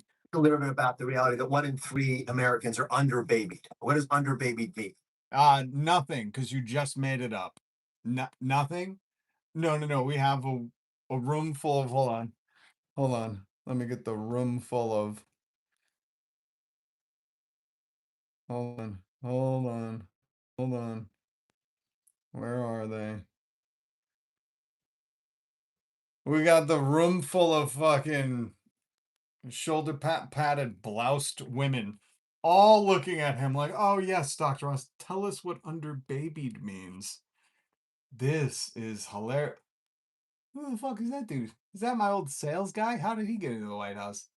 I knew he was MAGA, that son of a bitch. That means that you either don't have any children or you have less children than you would normally want to have. No, Dr. Ross, we used to call that barren. Barren. Like Donald Trump's son. That's why he named him that, because he is. Oh my God.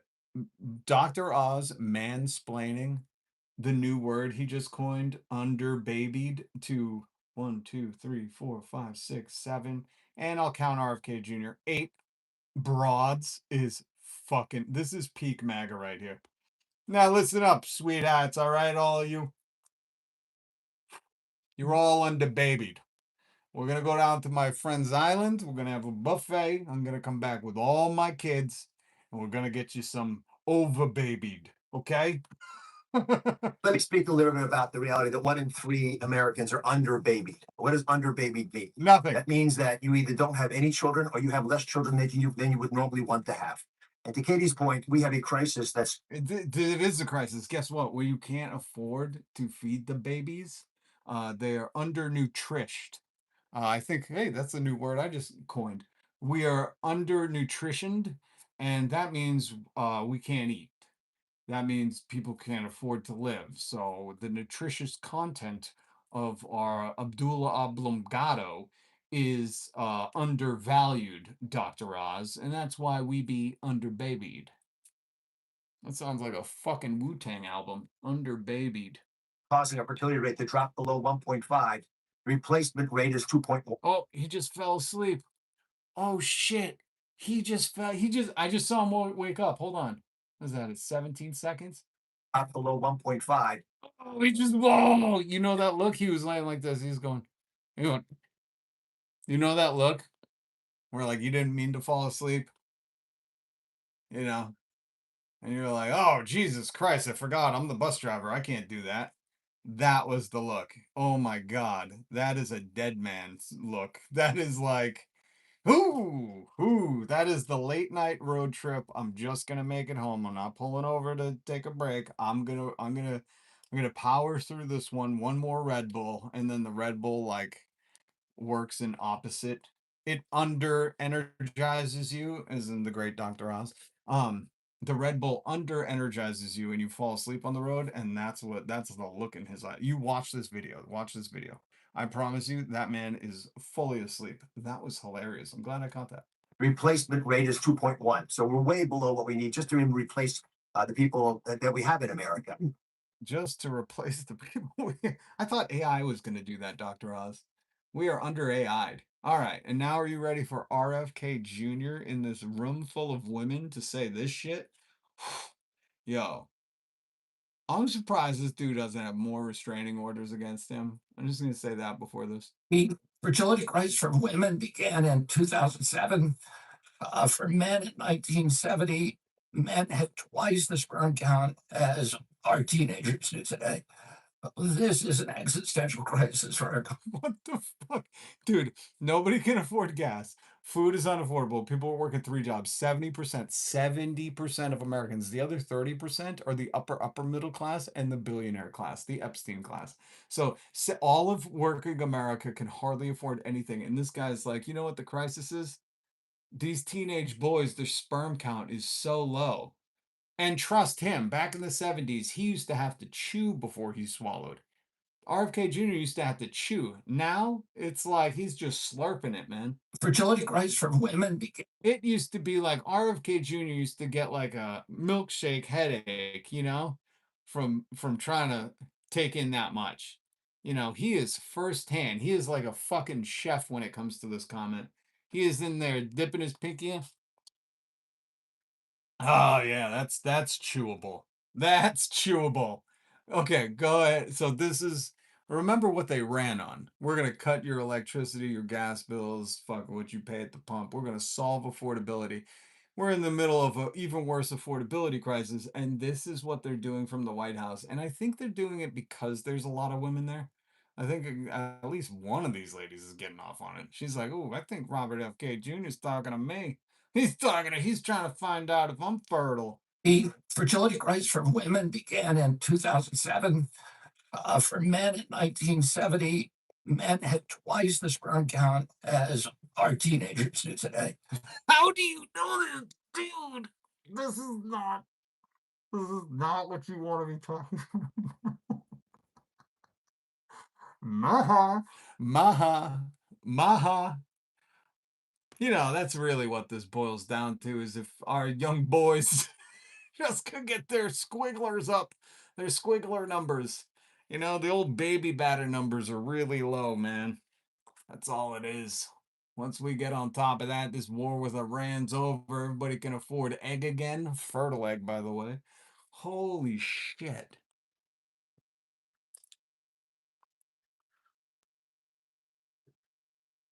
Because he takes polls, but I like it. I like it. I like it.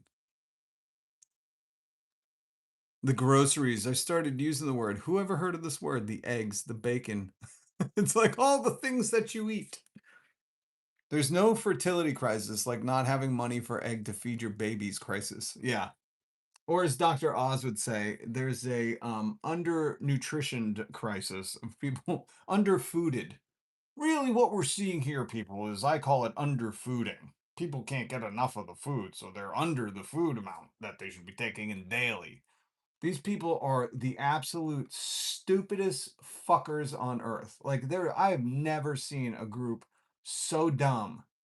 And they're all stupid because nobody's like laughing.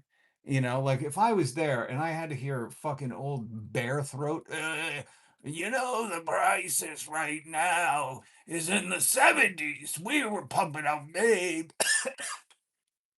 baby batter in gallon jugs. And now these clavicular types are fainting on live streams and don't have enough swimmers to get anybody.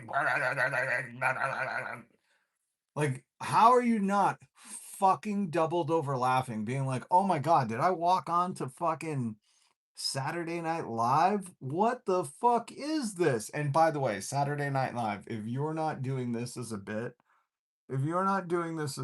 you have swung and missed. This is, by the way, YouTube AI. You can't get mad at me. This is the news. Like the health secretary saying this. This is like, I don't want to talk about this. Trust me, this is the last thing I want to talk about is clavicular and fucking show speed and like what their fucking tummy numblers are doing for numbers. You know what I mean? Like this is not fucking my choice of commentary for the news, but RFK said it, so we got to address it.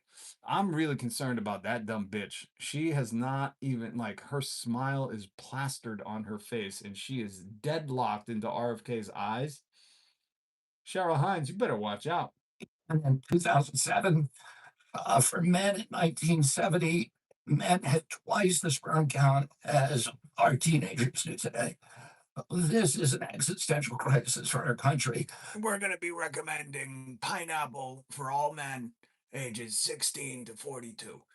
We're just going to be giving them free pineapple. We've removed the tariffs off the pineapple and everybody gets free pineapple. Okay?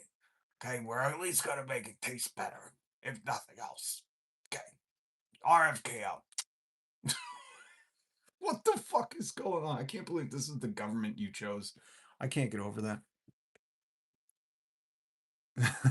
Who knows if she were my daughter, I'd probably be dating her. Another Trump quote. Trevor, they have none of this guy has never, ever been to a grocery store. He had nannies and shoppers and butlers.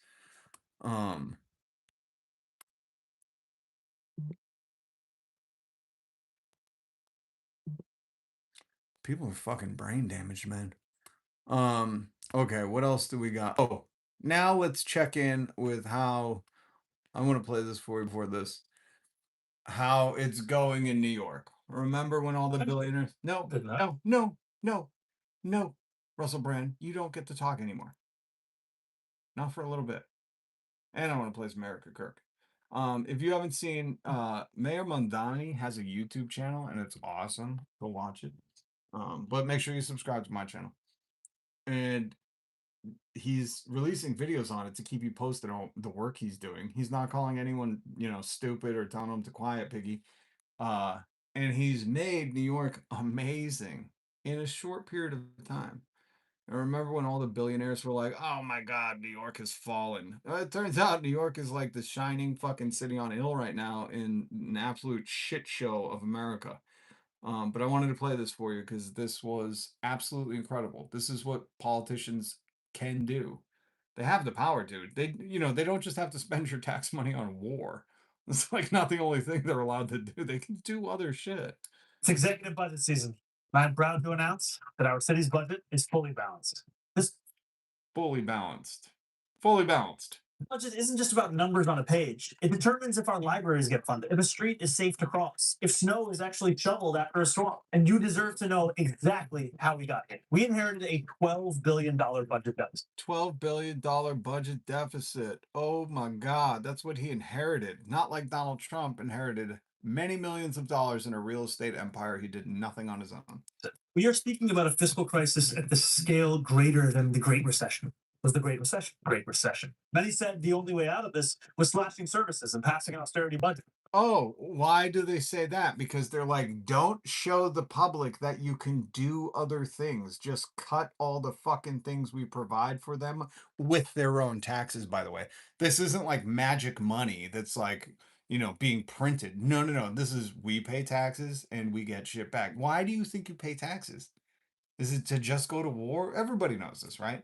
Like you pay taxes, they take a cut, and right now they just do war and insider trading. But what he's showing you, the reason why they all said it couldn't be done is because they don't want anyone to prove it can be done. We rejected that. After months of painstaking work, that deficit is now zero.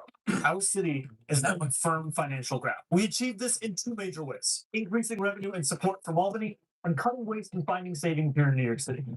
Thanks to Governor Hochul, State Senate Majority Leader Andre Stewart Cousins, Assembly Speaker Carl Hastie, and months of organizing from New Yorkers, we taxed the that tax alone will raise $500 million per year. And that's not all. Thanks to Governor Hochul and our partners in Albany, we finally got a better deal for New York City. We're getting billions more from the state to help tackle the gap.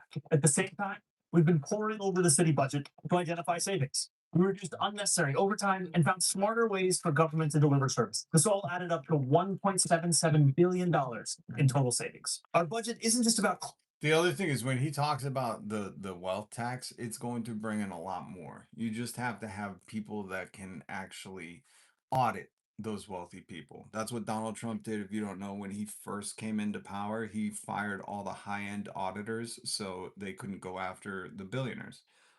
You can look it up. This is, I've been saying this forever. But here in Massachusetts, when we put our wealth tax in, we thought it was going to bring in, I forget what the numbers are. I'm not going to look it up. You can do it. And it brought in much more. Just like when they legalized cannabis, they were like, "Oh, it's expected this many billion." No, it was a lot more. That's why all the rich white dudes just took over the market. Okay, and now I want to play this history lesson for MAGA.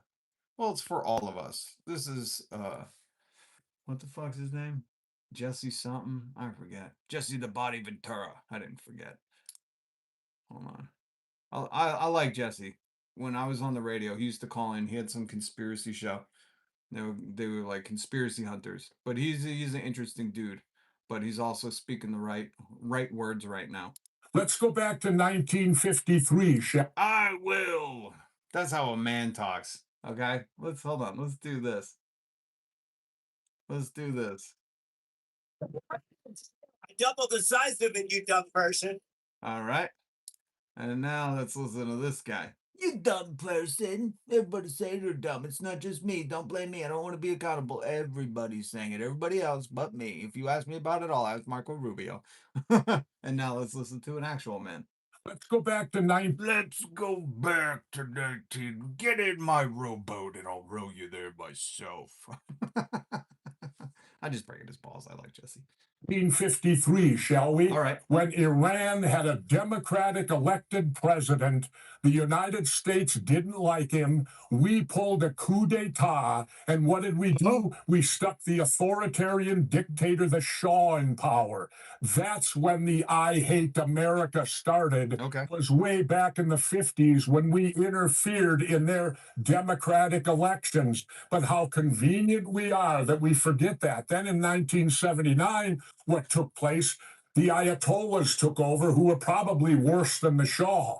But let's remember, the hatred of America was started by America. It was not started by the Iranians. We interfered in their government way back in the 50s and overturned their democratic elected president. And then the dictatorship started with the Shah and now went to the Ayatollahs. And here we are today. But I'd like for Congressman Lawler to at least try to go back in history from before he was born to see what could have occurred, and that the United States was the person that caused the hatred between the two countries.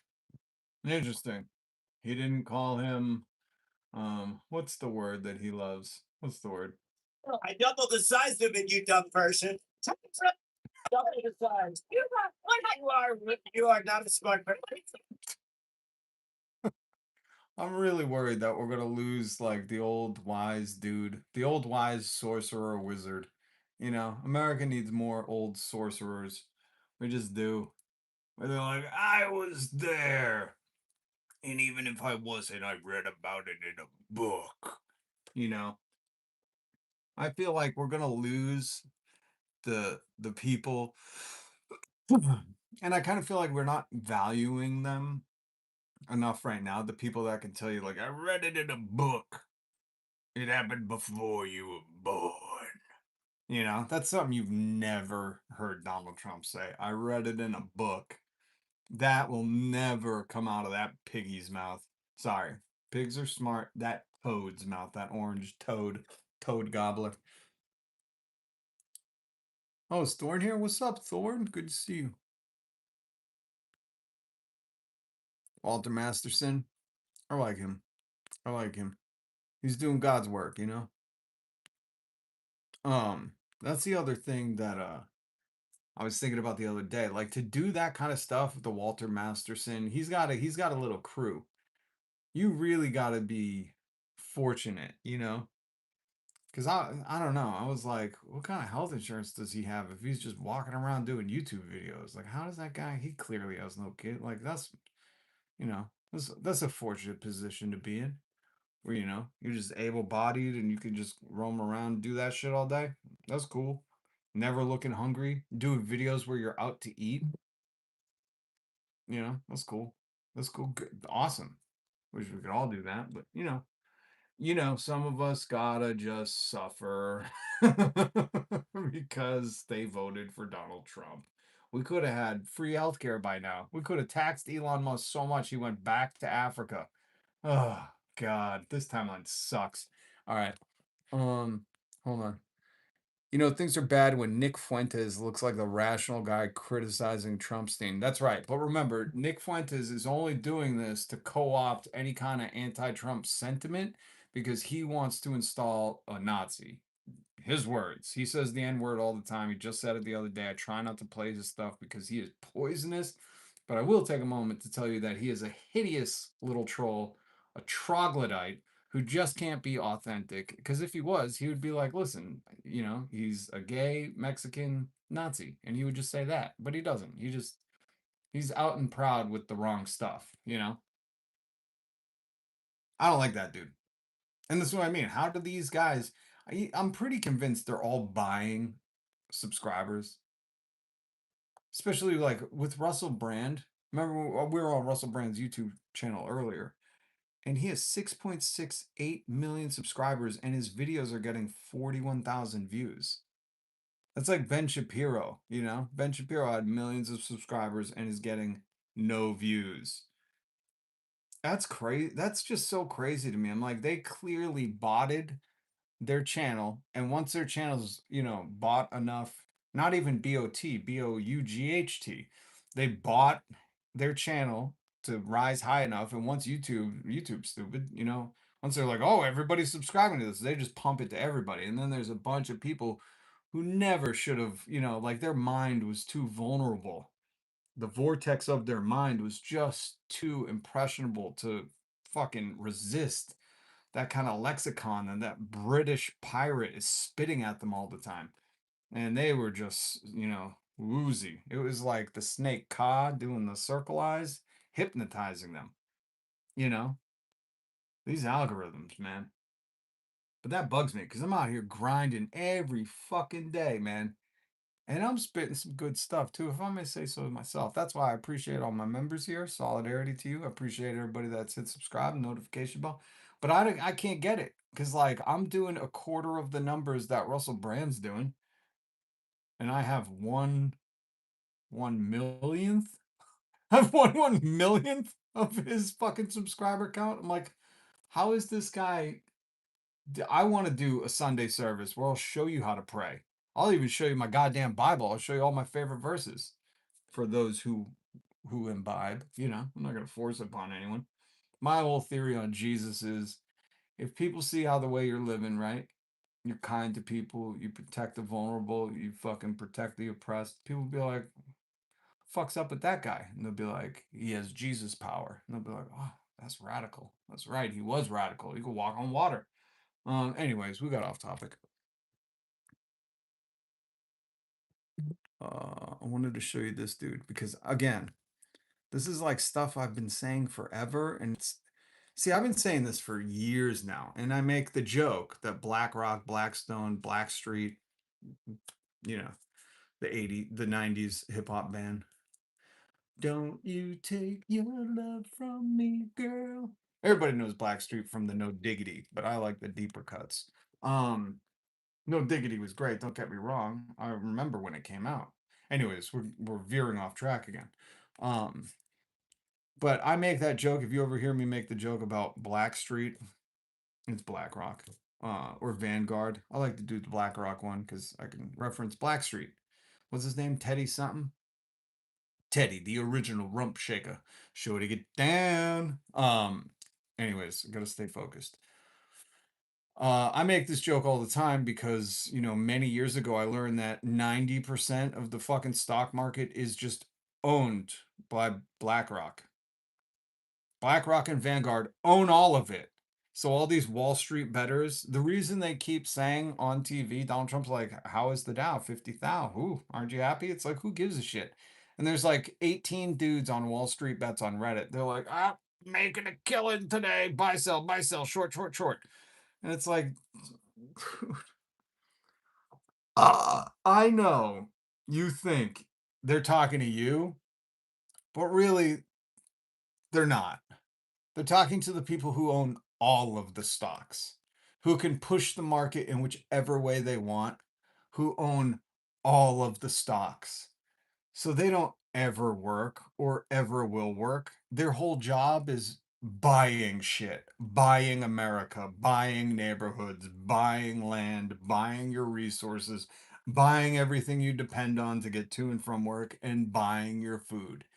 And now there's other people that are like doing these videos and they're getting shared everywhere. And I'm like, what the fuck? Dude, I've been saying this for years. Thank you for, I guess I just have to even say thank you to Donald Trump and JD Vance because they have cracked the facade of the fucking American empire so hard that even these MAGA style bros, I don't know if he is or not, but you see like MAGA now being like, oh, and it turns out Blackstone and Vanguard are owning everything. And it's like, yeah, they have. This isn't new. This is Donald Trump didn't help them buy it.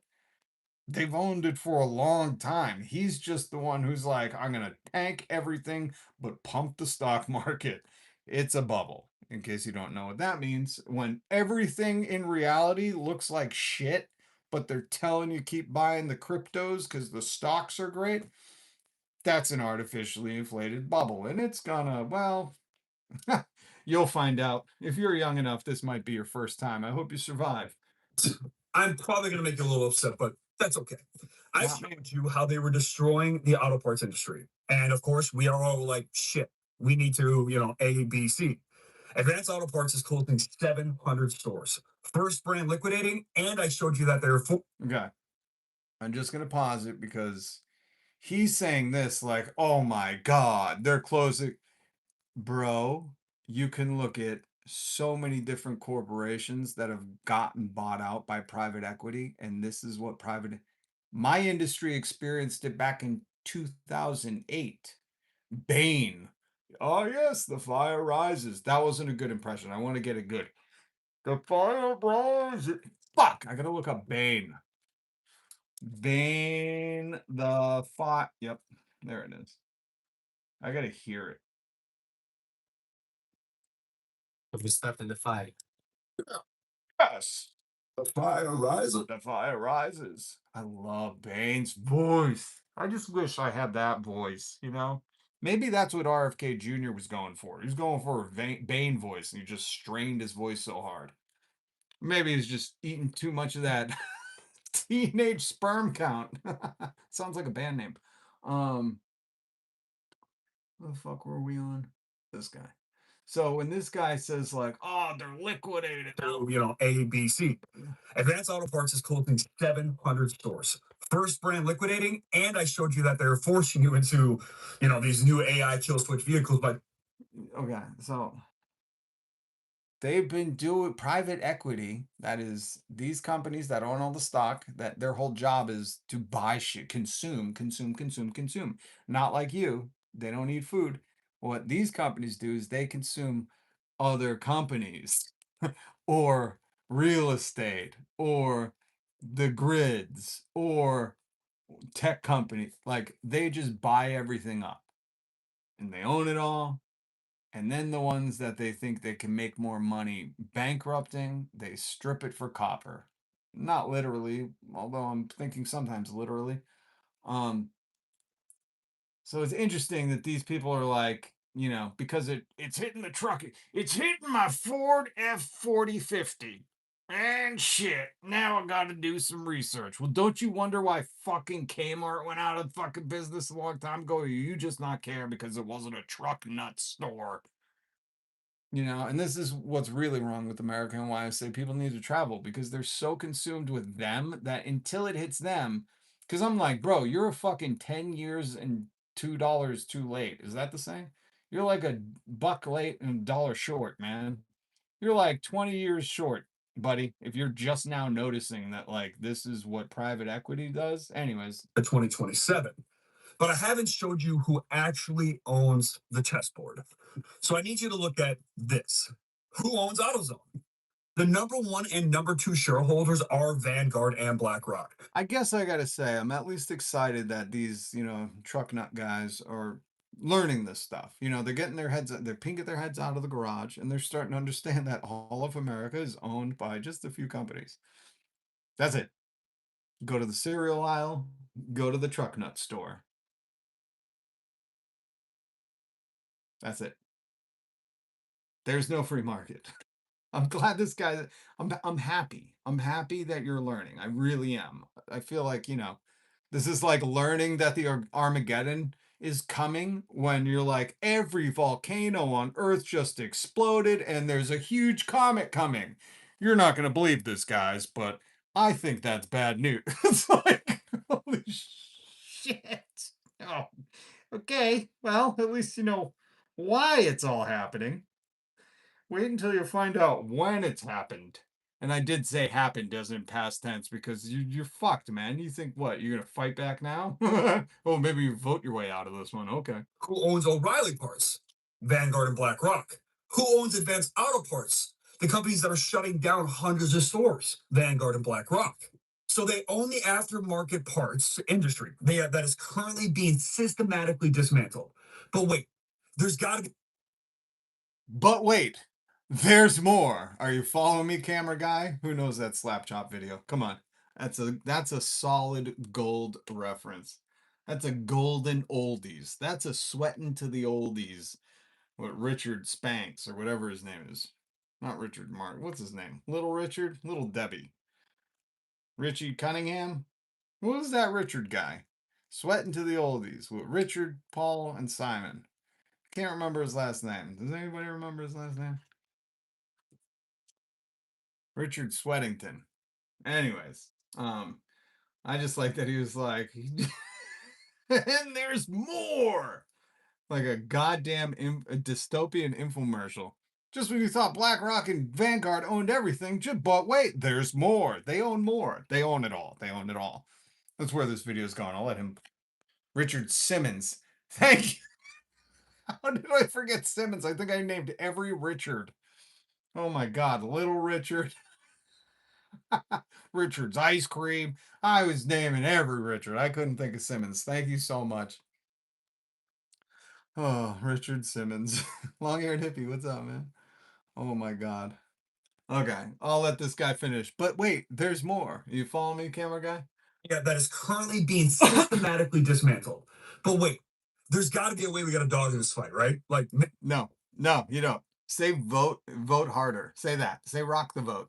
maybe the auto manufacturers. Let's take Ford for an example. Oh shit, Vanguard, BlackRock. You see where this video is going? I like that he's making it in the year of our Lord 2026. I've been barking up this tree for a long time, man. I remember 2008 when private equity came in and laid off 30% of my building. I cried that day. I cried. Good people lost their jobs and I fucking cried at work. I was so devastated. I was like, these fucking cunts, man. And more importantly, I had to do more work and I wasn't getting their pay. It was clearly going somewhere, not to me.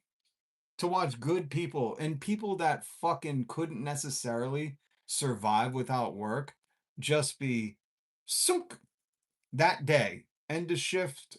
Sorry, 30% layoffs. See you later. Why? Bain Capital bought us and they're stripping us for parts. That old GM, those Chevy boys.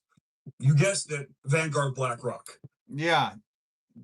At this point, you could just say the theme is everything is owned by them. They're the exact same two investment firms that own the auto parts companies they're shutting down. Also own the automakers buildings that surveillance the vehicles that they are forcing you literally into. They profit from the destruction of the old market and they profit from the construction of the new one. They manage over $20 trillion combined. They are the top shareholders in and out of 505 companies and the SDMP, they own all of them. 505. Did you hear what he said? I guess because he's doing it in like a non-sarcastic and satirical way. Because I would have said it's in a book.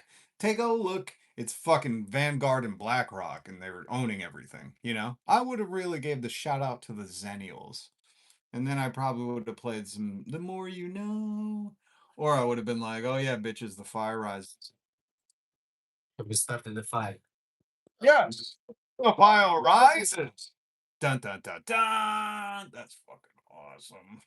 Hold on. One more. Hey, you fucking twat. How did you do that?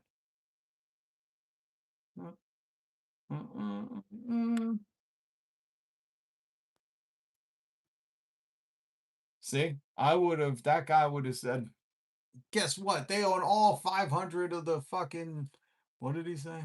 Said some shit. I don't know. Guess what? They own everything. You're never going to believe that. I love how he's like, you're never going to believe this, guys. I looked up all 500 Fortune 500 companies. They own it all. It's like, yeah, have you not, do you not understand why there's only Walmart, Target, and CVS and Kohl's in every fucking town in America? You could go on a plane. Well, you can't afford to go on a plane anymore. And they're probably all going to shut down because Donald Trump's plummeting that fucking industry. But you could drive, now you can't even drive your car. That's too expensive. You could have a live streamer get off the highway at the airport and then just walk a little bit. And all you'll see is Walmart, Kohl's, Target, CVS. That's it. The grocery stores have different branding to give you the illusion that these are different places, but they're still all owned by the same.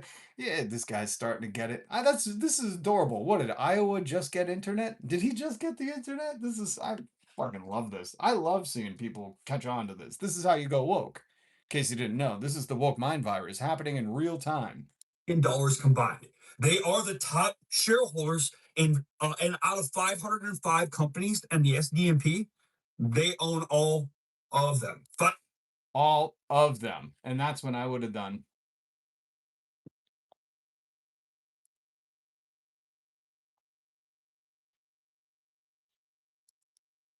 Shout out to my fucking after school homies. You know, that's what I would have done. And my video would have got fucking demonetized and, you know, double reviewed and then muted. How the fuck is this guy getting his shit out here? You know, how's this work? I'm doing it with all the nostalgic references of things long past that will never be again. You know, like PSAs. And this guy's just like, fuck, guys, you're never going to believe this. I just got the internet here in Iowa. Turns out they're crashing my truck nuts' favorite store and they're owning the new building, automobiles. They own it all. There's no free market. Anyway, subscribe to trucknuts.nuts. It's like, how? Fuck, man. I guess I just got to be happy that he's caught the woke mind virus and now he sees that they just own it all and they're just fucking with you. This is why I call it greedflation, because, you know, they're just like, whatever. Oh, you like that store? We'll buy it and turn it into a copper mine. Fuck you. They are the top shareholders in and out of 505 companies and the SDMP, they own all of them. 505. And by the way, the number one shareholder of BlackRock is Vanguard. Huh. It's a closed loop, people. Yeah. This isn't a conspiracy. Nope. It is literally a business model. And you can look it up online like I did 20 years ago, almost 20 years ago. You could find this information online. Tell your friends. Oh, that's what he's doing. Okay.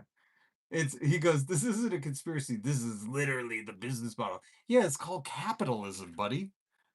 Does everybody get this? He's just describing capitalism. He's like, you get the most money and then you have to put everyone else out of business or own them so you can keep getting the most money. If nobody ever told you, if you never took an Econ 101 class, let me break it down. So capitalism is you don't start a business to help people or make polar bears drink Coca-Cola. You start a business to make a shitload of money and get tax breaks from the government. So when you're polluting the water, you don't have to clean it up after. That's why they want deregulations, because they like you working 14 hours a week with no fucking 14 hours a day with no fucking weekends. But those pesky unions fought back and a lot of people died for those rights. Plus, they don't want to have to care or get fined if you die at work, but those goddamn regulations keep allowing us to get fined every time one of these teenagers that's roofing dies. But all of this shit, you know, is capitalism. That's it. Capitalism isn't about like, ooh, we want some competition. No, they're like, we need all the money, all of it. That's why Sam Altman and Elon Musk aren't friends, because they're like, I want all the AI money. And he's like, no, I want it. That's why they buy all the other companies or drive them out of town into bankruptcy. Because capitalism demands more and more growth. Have you ever been on an earnings call? You can just join them. You can just buy one stock and join an earnings call. And on the earnings call, they'll talk about Wall Street's expectations. That's what they always say.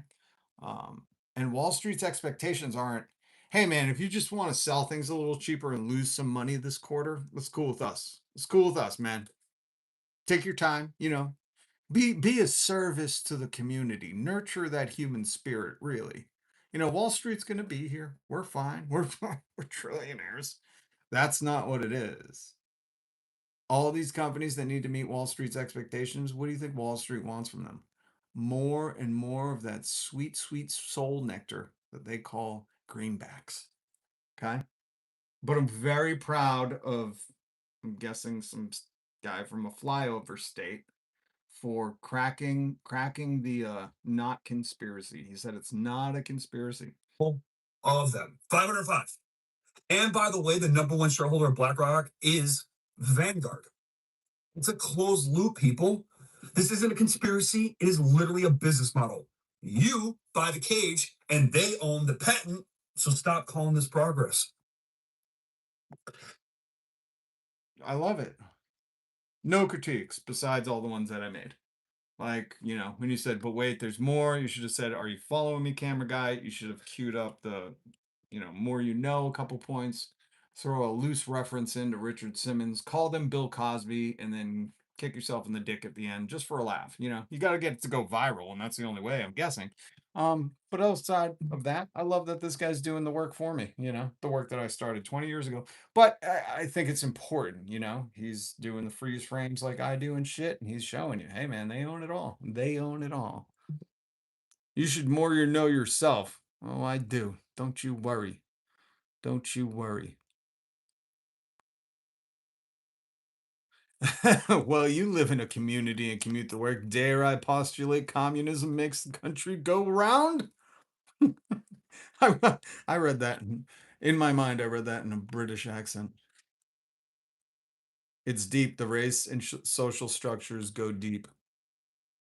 Dusty, my partner has a Seminole and a Cherokee grandmother, but they are white passing until the summer. Then he's darker than me. Cool. What else do I miss in the comments? Richie Simmies. We should have called him Richie Simmies. Is he still alive? I think he's still alive, right? I think he's still alive. Richie Simmies. Monopoly capitalism. No, it's just capitalism. You don't even need the monopoly. That's the goal of capitalism, is to become a monopoly.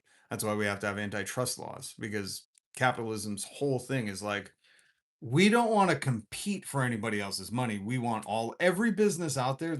I know they present differently. They're like, hey man, we just want to be your friends, and you know, we really would love it if you enjoyed your time here. And really, they're like, we're going to charge you $15 fucking dollars or something that cost us $1, and we don't want you going anywhere else. So are we friends? Do you love us here? Do we love you? Your money. We love your money here. It's not even monopoly. This is the goal. This is the goal of capitalism. Don't forget Dollar Generals. Thank you, long-haired hippie. Those are popping up fucking everywhere. Bucky's hats. I don't have Bucky's anywhere near me. But I'm sure they're owned by, you know, like Circle K or whatever. And they're all owned by BlackRock. I feel like this guy is like the woke Alex Jones. You know, that's what we should be doing. We should be doing woke Alex Jones shit. You know, like they're making all the frogs straight. That fluoride in the water is making all these frogs straight. Where are my gay frogs at? I'm calling for more gay frogs. I'm pretty sure it's Vanguard and Blackstone that are making all the fluoride in the water turn the frogs straight. They're making my seahorses. They're making the seahorse males get very chauvinistic and making the women seahorses carry the babies instead of the men. I'll have none of that. The way God intended it. The seahorse males carry the babies in a little pregnancy pouch. Chew on that, Robert K. Jr. You know? Oh, Shy Pixie. Holy Jesus. I can't even read that comment.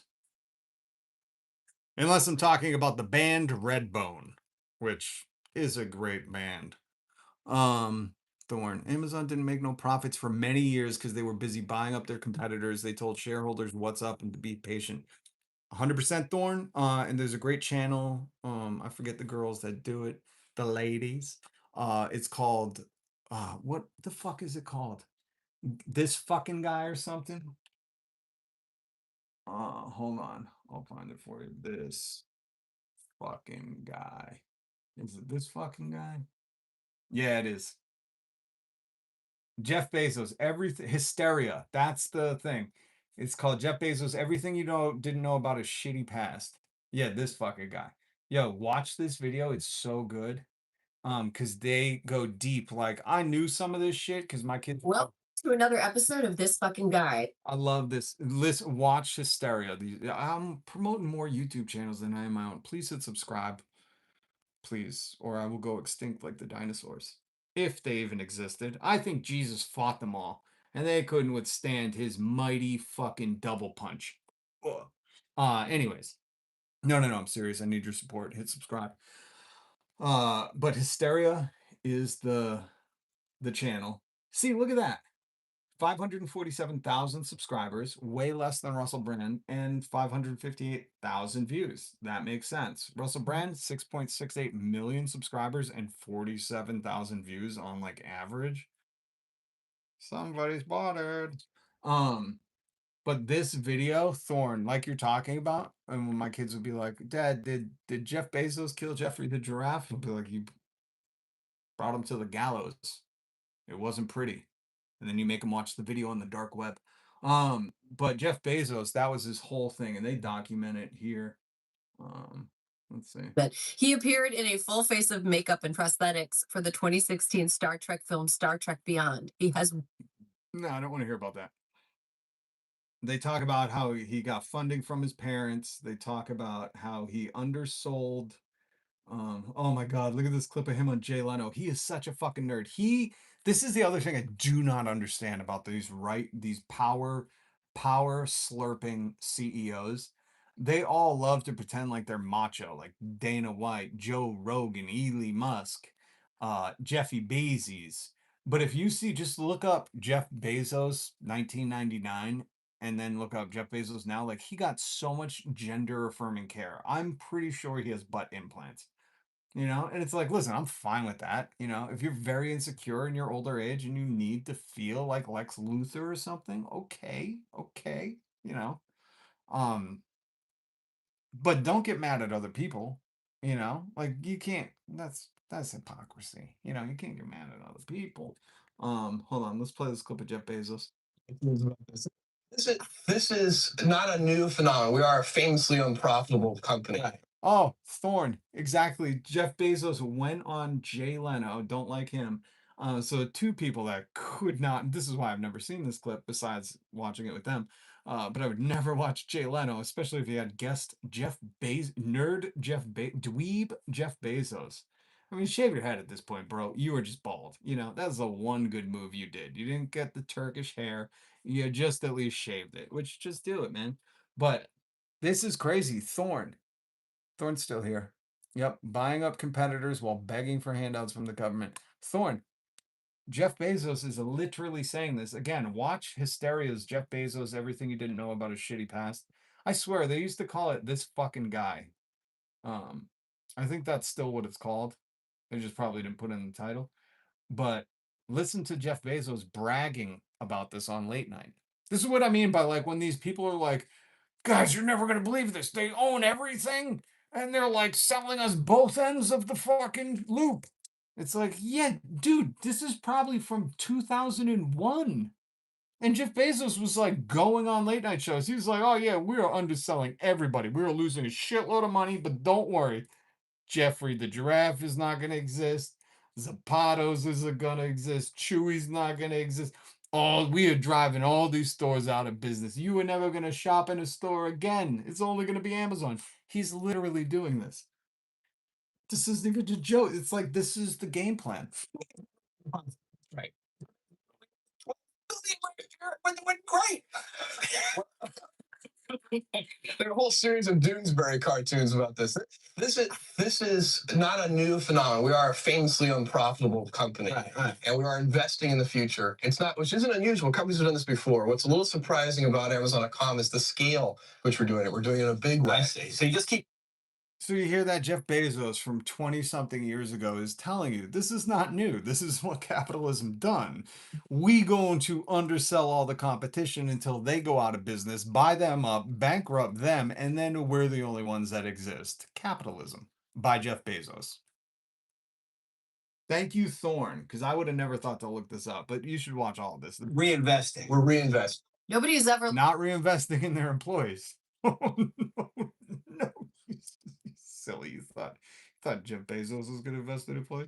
No, he'll give them an empty water bottle so they could not take breaks and pee in it. Hold on, my dog needs something. Take a look at that guy.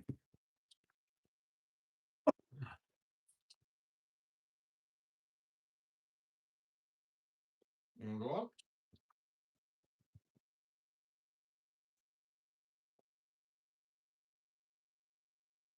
All right, I think we veered off of track today, but did I cover everything? Oh man, don't tell me there's more. And there's more news. I don't know if I can handle any more news.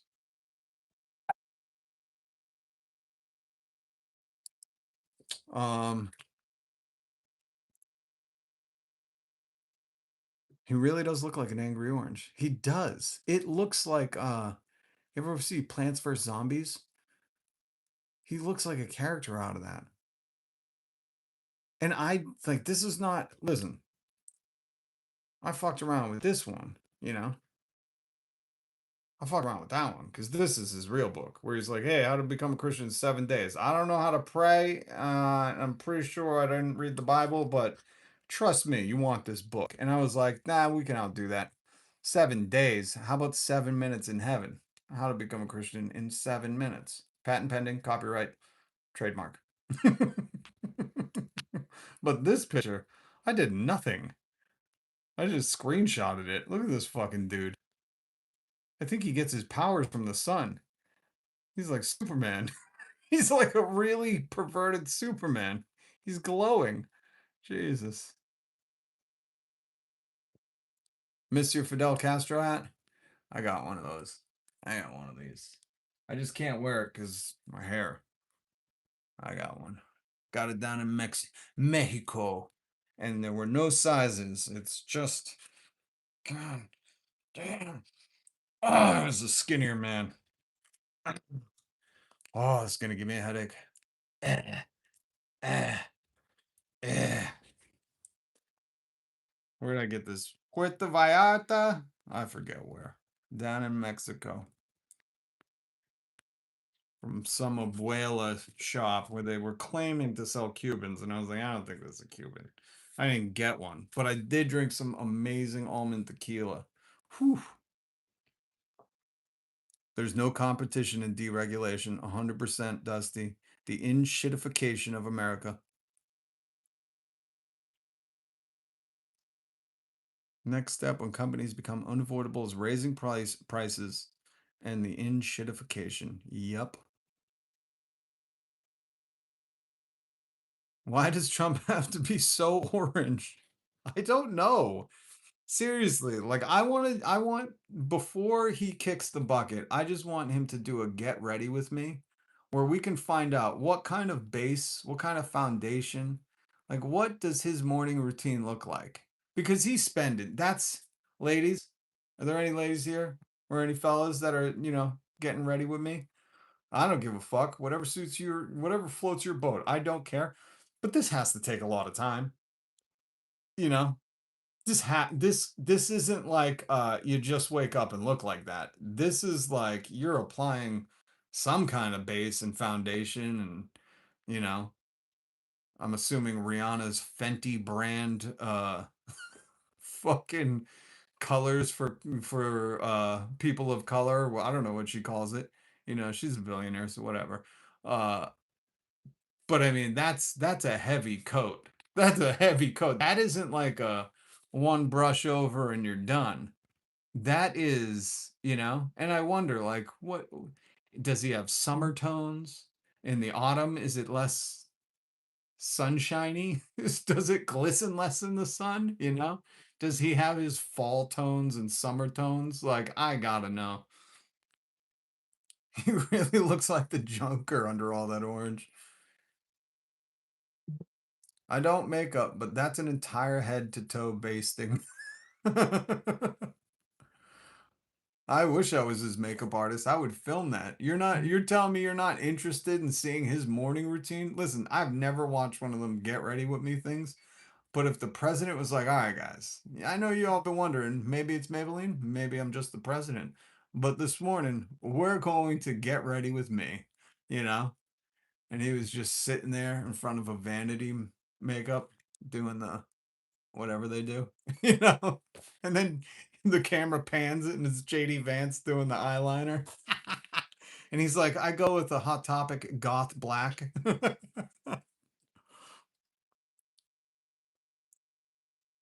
Kenny. Oh, Kenny. That's so sad, man. You've modeled your whole life after Jeff Epstein's best friend and a pedo who raised your gas prices by 50%, and that's all you have to say. I pray that Kenny grows a spine. Dear Lord, that's a Russell Brand reference. Dear Lord, I'm gonna pray that Kenny grows a spine and has some respect for himself because he lets this orange-wearing queen absolutely kick him in the dick repeatedly multiple times a day when he comes on other people's lives, not showing his face, saying like, "Oh, I worship that dude." And I just want Kenny, especially if he's American. If he's some Russian or Pakistani or Indian or whatever it is, Eastern European troll, then go fuck him. Die in a trench. But if not, let me pray for Kenny right now because we don't need Americans with their testicles that haven't dropped anymore, Lord. Really, we've seen too many of those, or too many that, appreciate those kind of youths. And what we really need more than ever, Lord, is people that know how to stand up for themselves. When they're called stupid or said smart people don't like Donald Trump, they recognize that as being called dumb. Lord, that's the kind of prayer I'm giving you. Russell Brand sigh. And I just ask you to please be with Kenny. Be his backbone. Be his dropped testicles. Be a little bravado for him so he can grow a pair and stand up for himself when he needs to, Lord. Enough of this turn the other cheek shit. You know what I mean? It's time to woe these hypocrites. Amen. Everybody? I'm in California and we don't want you.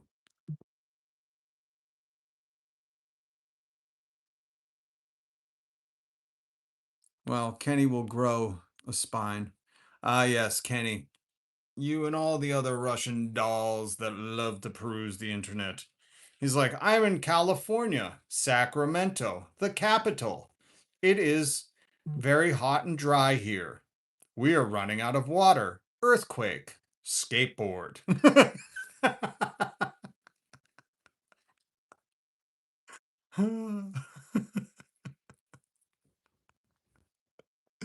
Hello, fellow Americans. He's doing the 30 Rock. Hello, fellow Americans. I'm California. Skateboard, hang loose. Hang loose, earthquake. I love these people. Oh my god. He's so funny. He's airbrushed. He's taken the Jersey Shore airbrush t-shirt to a whole new fucking level.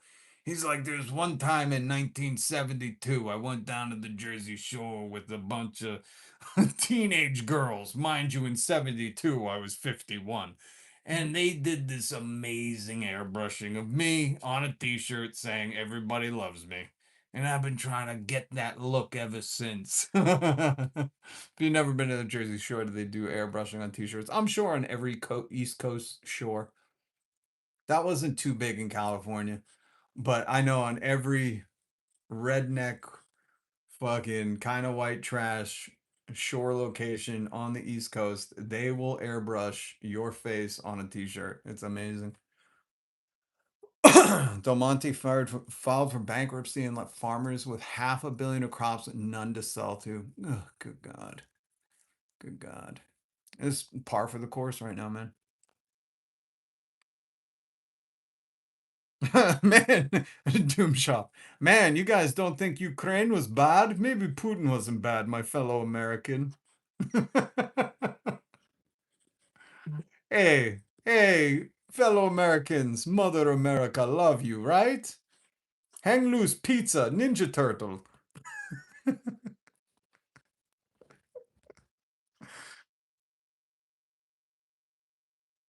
Oh, picking oranges. Oh, hella. /builds. Don't give Kenny any words to you. Well, he wouldn't know this unless I pointed it out. Kenny's gonna be like, I forgot hella. I forgot hella was a California thing. Listen, no offense. I hate that word. I absolutely despise it. We say wicked around here. But I forgot about that. Thank you for jogging my memory. Hella oranges and peaches recently from a Del Monte abandoned plat. Yeah, go and listen. If they went bankrupt, go get the food. Don't let it go bad. Mr. Putin ain't too bad, right? Hey, fellow Americans, we all love the Putin man. Huh? Right? And we love the poison dart toads if you say no. Okay? Send me your address. I send you poison dart. Oh, Kenny, you're adorable. Anyways, Kenny, make sure you tuck that prayer I gave you under your pillow tonight so you can grow up and have some balls. All right. Oh, goddamn. I really wanted to play some Erica Kirk for you. Really. I forget what I had this tied to. It was going to be a news story, but I just think we all owe it to ourselves to ask what would Erica Kirk do, you know? I think really look at that face. Look at that face. Isn't that the face of a grieving widow?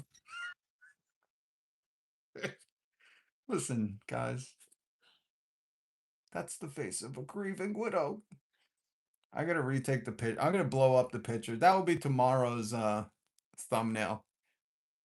I don't know if she's gonna be in the news, but we're just gonna blow that one up and put it on the thumbnail. All right, Erica, you lecture us. Give us a quick lecture, grieving widow. I do. But this is also so much deeper than just one person. Why are all these right-wing grifters like so bad at acting? Like Joe Rogan pretending to not care about the Epstein files or not, recognize that Donald Trump is the Epstein files. Russell Brand when he's like, "Let's pray." Hold on, let me play that for you because that is so funny. Oh, did I fucking get off of it? I did because I was looking at all his videos. Sunday service on B. 2 hours. Hold on. This is Russell Brand. What's that? I did. About to pray. He's asking his wife right now. He's like, "Hey, honey, what was that great passage you read in the Bible?" And she's like, "Hey, I don't remember. Let's go pray." And they both do the deepest fucking sigh ever. Like they couldn't even act like they like praying.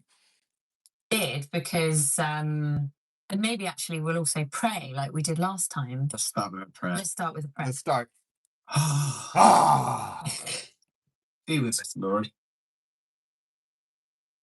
that makes my day. Why can none of these people act?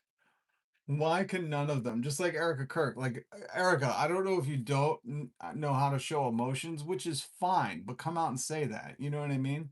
But this is not grieving. This is scolding. This is scolding, Erica. You're on here to be like, "Oh, I'm a widow now. My kids I've abandoned because I'm doing all these interviews." And instead you're like doing this face and yelling at everybody. This starts at the home. Yeah. Donald. Or who are we addressing? Is it just black men? Is that who you're addressing right now? You're just speaking to all black men in America? Erica. Okay. Okay. It starts with family. This starts with a seed that grows. Oh, RFK Jr. knows all about that seed because these men ain't producing it like they used to. Isn't that right, RFK Jr.? Maybe that's how I was going to tie all this together. I don't really remember, but I'm pretty sure RFK Jr. loves seeds. As our teenagers do today. This is an accident. Yeah, the sperm count. RFK Jr. I mean, whether it's raccoon, bear, whale, he don't care. He just wants to be talking about sperm count. But men had twice the sperm count as our teenagers do today. Yeah, that's right. Anyways, back to Erica Kirk. What were you saying, Erica? But this is also so much deeper Deep. than just one person. Right. This starts at the home. Yes. Okay. The teen Starts home. with family. Yes. This starts with a seed Ooh, now you're talking RFK Jr.'s language. Maha. that grows and grows. You can choose to have evil in your heart, or you can choose to have light. What you consume and what you absorb from the outside world will manifest itself. What do you think Donald Trump consumes when he calls everybody stupid and doesn't acknowledge that people are suffering? Anyways, continue on. No, I will never agree with political violence. You won't? My husband is a victim of it. He is? I'm a victim of it. But what I'm trying to say here is that we can blame. Wait, before you say anything else, can I just play your husband? I think it's worth to have a cost of, unfortunately, some gun deaths every single year so that we can have the Second Amendment to protect our other God-given rights. Yeah, interesting. What were you saying, Erica? You're not a... In the outside world will manifest itself. Huh. No, I will never agree with political violence. Okay. What did your husband say, though? I think it's worth to have a cost of, unfortunately, some gun deaths every single year so that we can have the Second Amendment to protect our other God-given rights. Huh. Okay. Anyways, go on, Erica. My husband is a victim of it. Yeah, he kind of advocated for... Anyways, I'm a victim of it. he thought it was worth it. Again, not my words. I think it's worth to have... Worth it. He thinks it's worth it, Erica. Anyways. But what I'm trying... Or wait, was that only when it was black people, Charlie? Because you don't think they're qualified? Well, he can't clarify. Maybe I'll get the spirit box out, see if he's done getting butt fucked in hell. What I'm saying here is that we can blame everyone else. Kind of like you're doing right now? Kind of like she's doing? Because did you just say this starts with the home and it's the family's fault and you're planting a seed and you gotta, what? And then she said you could blame everyone else. Wait, why didn't you say my husband maybe should not have said that people should die from that kind of violence so we could have the Second Amendment? But anyways, I'm struggling to follow. You have to look in the mirror when you become a father, when you become a mother. Okay. And do you have to watch your words?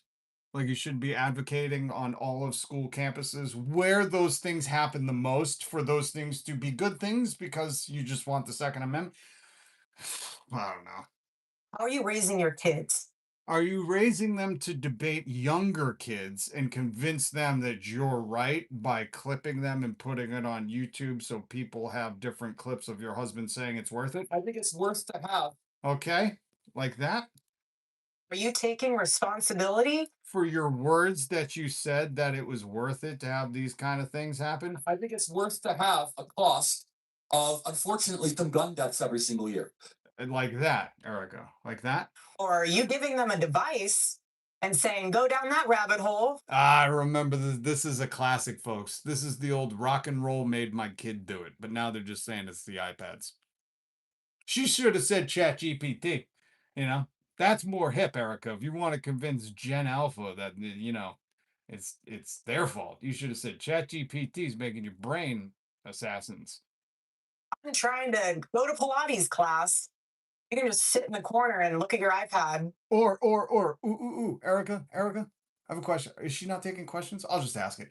Erica, like leaving your kids at home when they just lost their dad so you could do an hour interview and then keep going on different podcasts and continue to not be there for your kids like that.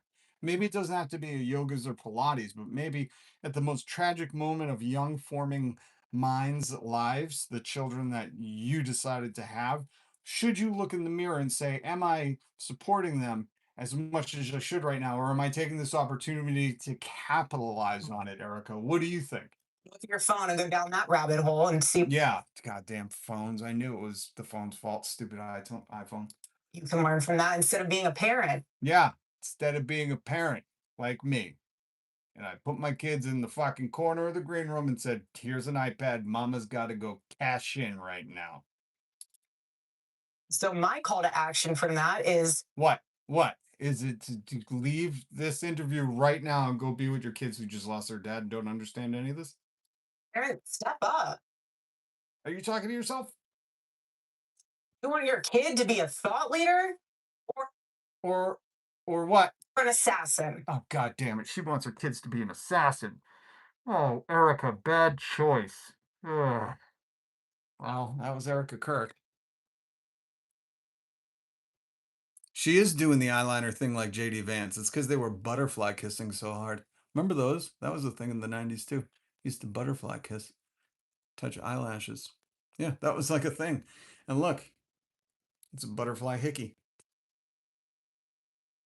She should stay at home like her late husband wanted. Thorne, that's a good point. Nobody feels safe around her. I'm betting her kids are better off. You know what I mean?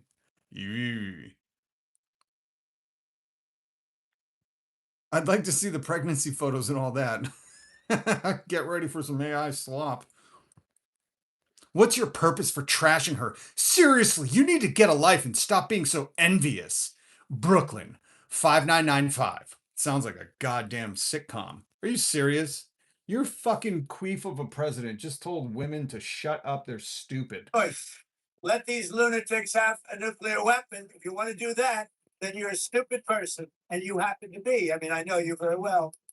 I guess Donald Trump's jealous of that reporter, just by your logic. I could have just told you quiet, piggy, and acted very presidential, but I want to entertain this. I want to entertain the small-minded. It's very simple for them. Why would you trash your woman? You're clearly very jealous of that widow who inherited all of her husband's money. You just wish you could be a televised widow, don't you? Yep, that's it. Well, if we're going to go off your logic, Brooklyn, I would just say Donald Trump is very jealous of every female reporter ever. Quiet, piggy, shut up, you're stupid. I know you, you're very stupid. You're dumb. What are you, a dumb person? You're not very attitude good, don't smile enough. All the stupid shit he said. And this is the president. Again, guys, if you've been here since the beginning, I called it. I said they always come in.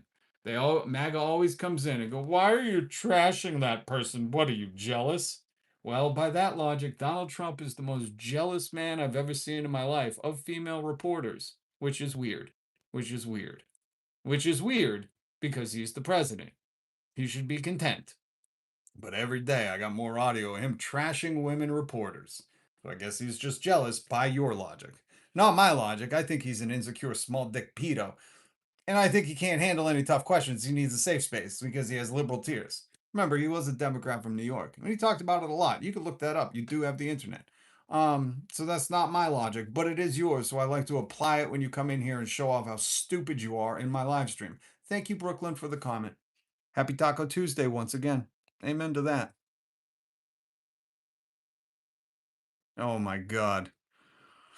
Brooklyn can't answer anything, huh? Let me guess. Her next comment will be Joe Biden. Hillbilly allegedly. He likes couches, but he does want to be prez. Then he gets the pick of the litter out of the couches. He goes right to the fucking couch store. That's like Victoria's Secret for him, you know? He's like the Lex Wexner of Victoria of what's a couch shop? Ethan Allen. I think that's couch shop. Anyways. All right, guys. Please hit subscribe because I do this every single day for you in a Cuban hat.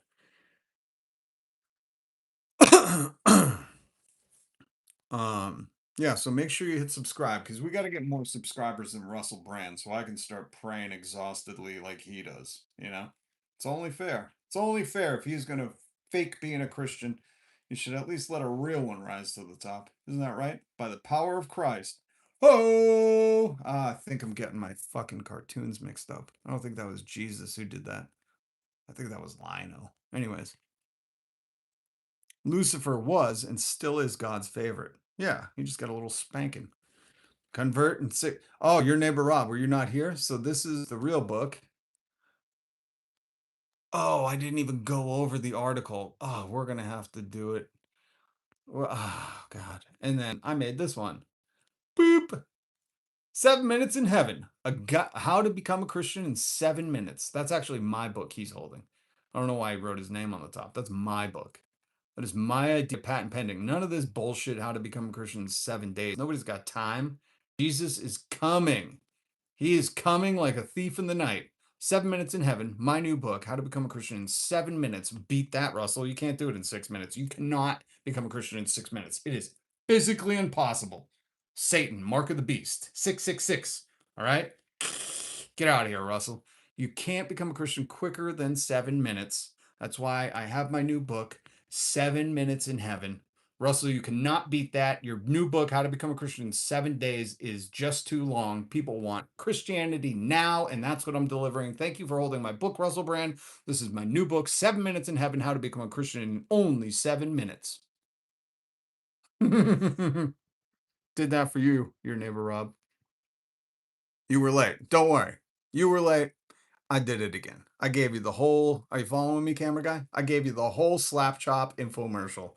You just set it and forget it. No. You don't set this one and forget it. Got to do it in 7 minutes. Hit the like button. Hit subscribe.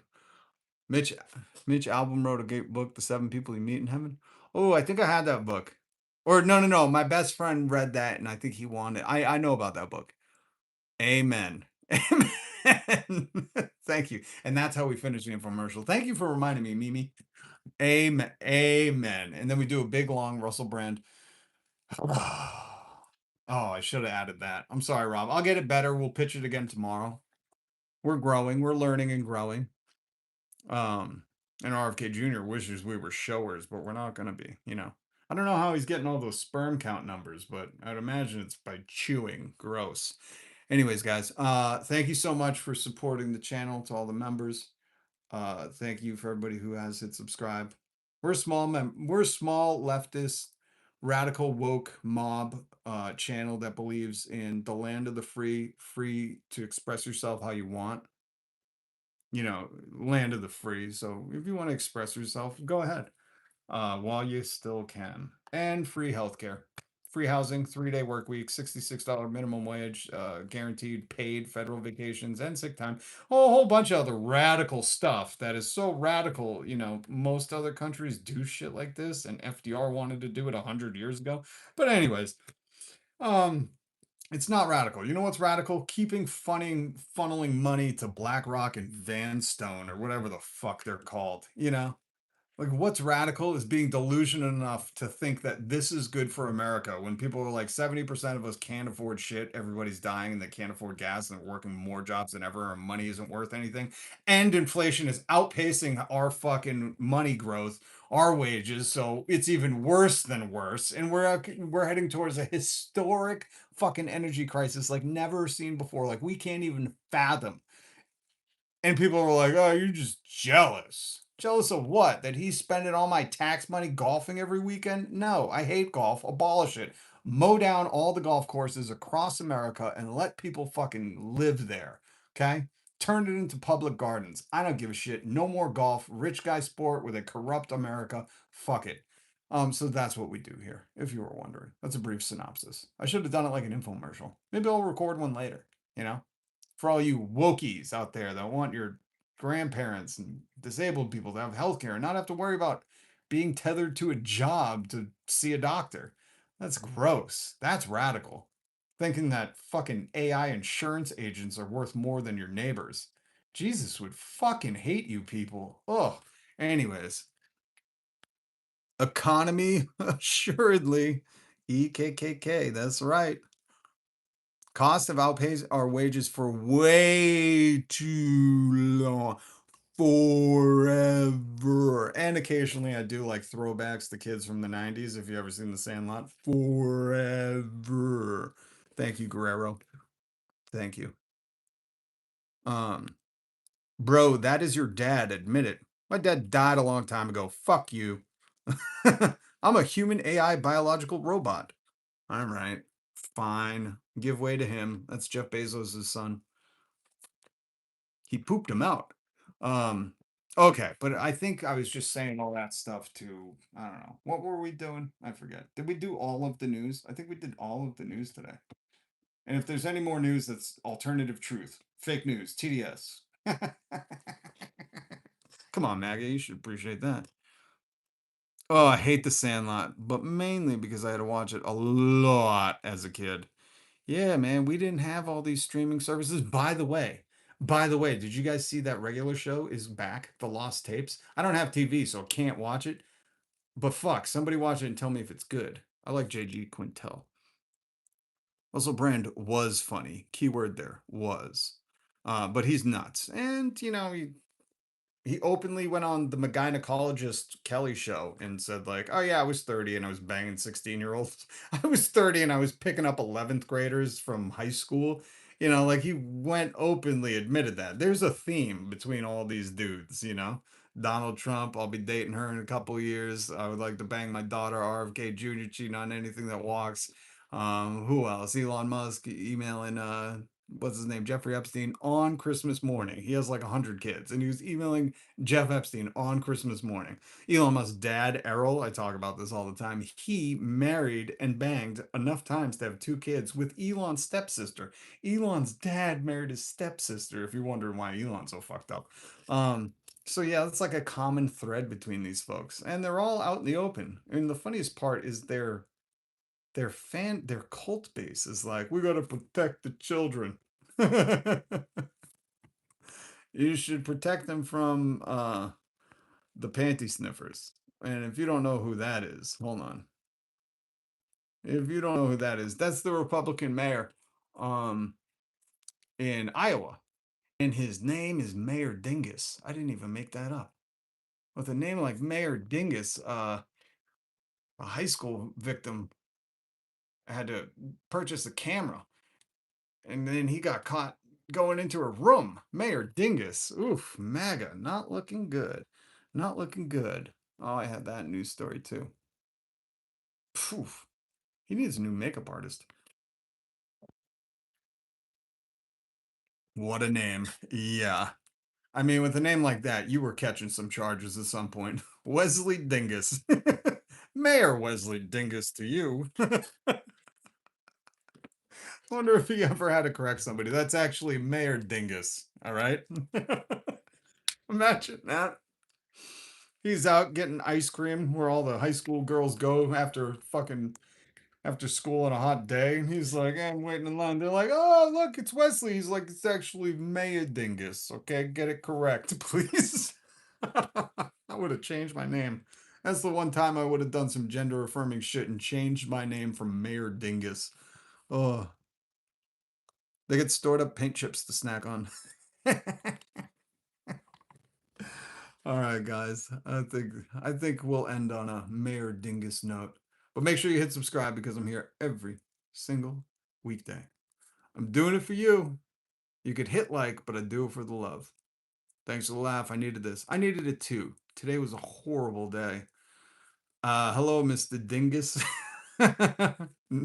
Even not an ad a mayor. It's hilarious. Oh, we should look up. That's what I'll do tomorrow. I'll see if we have any Mayor Dingus political ads.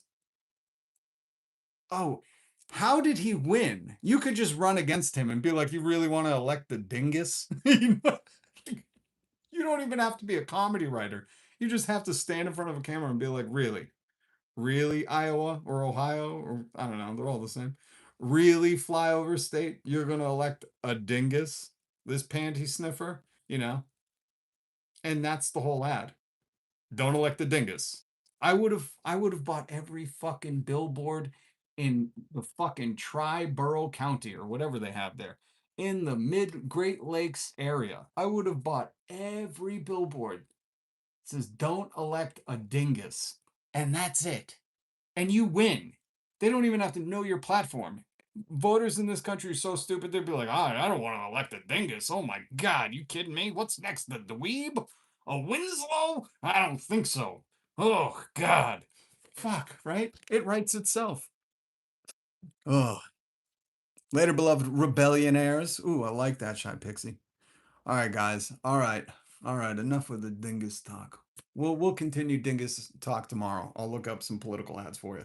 We'll have a little more fun. Okay, thank you. Much love. Peace. All power to the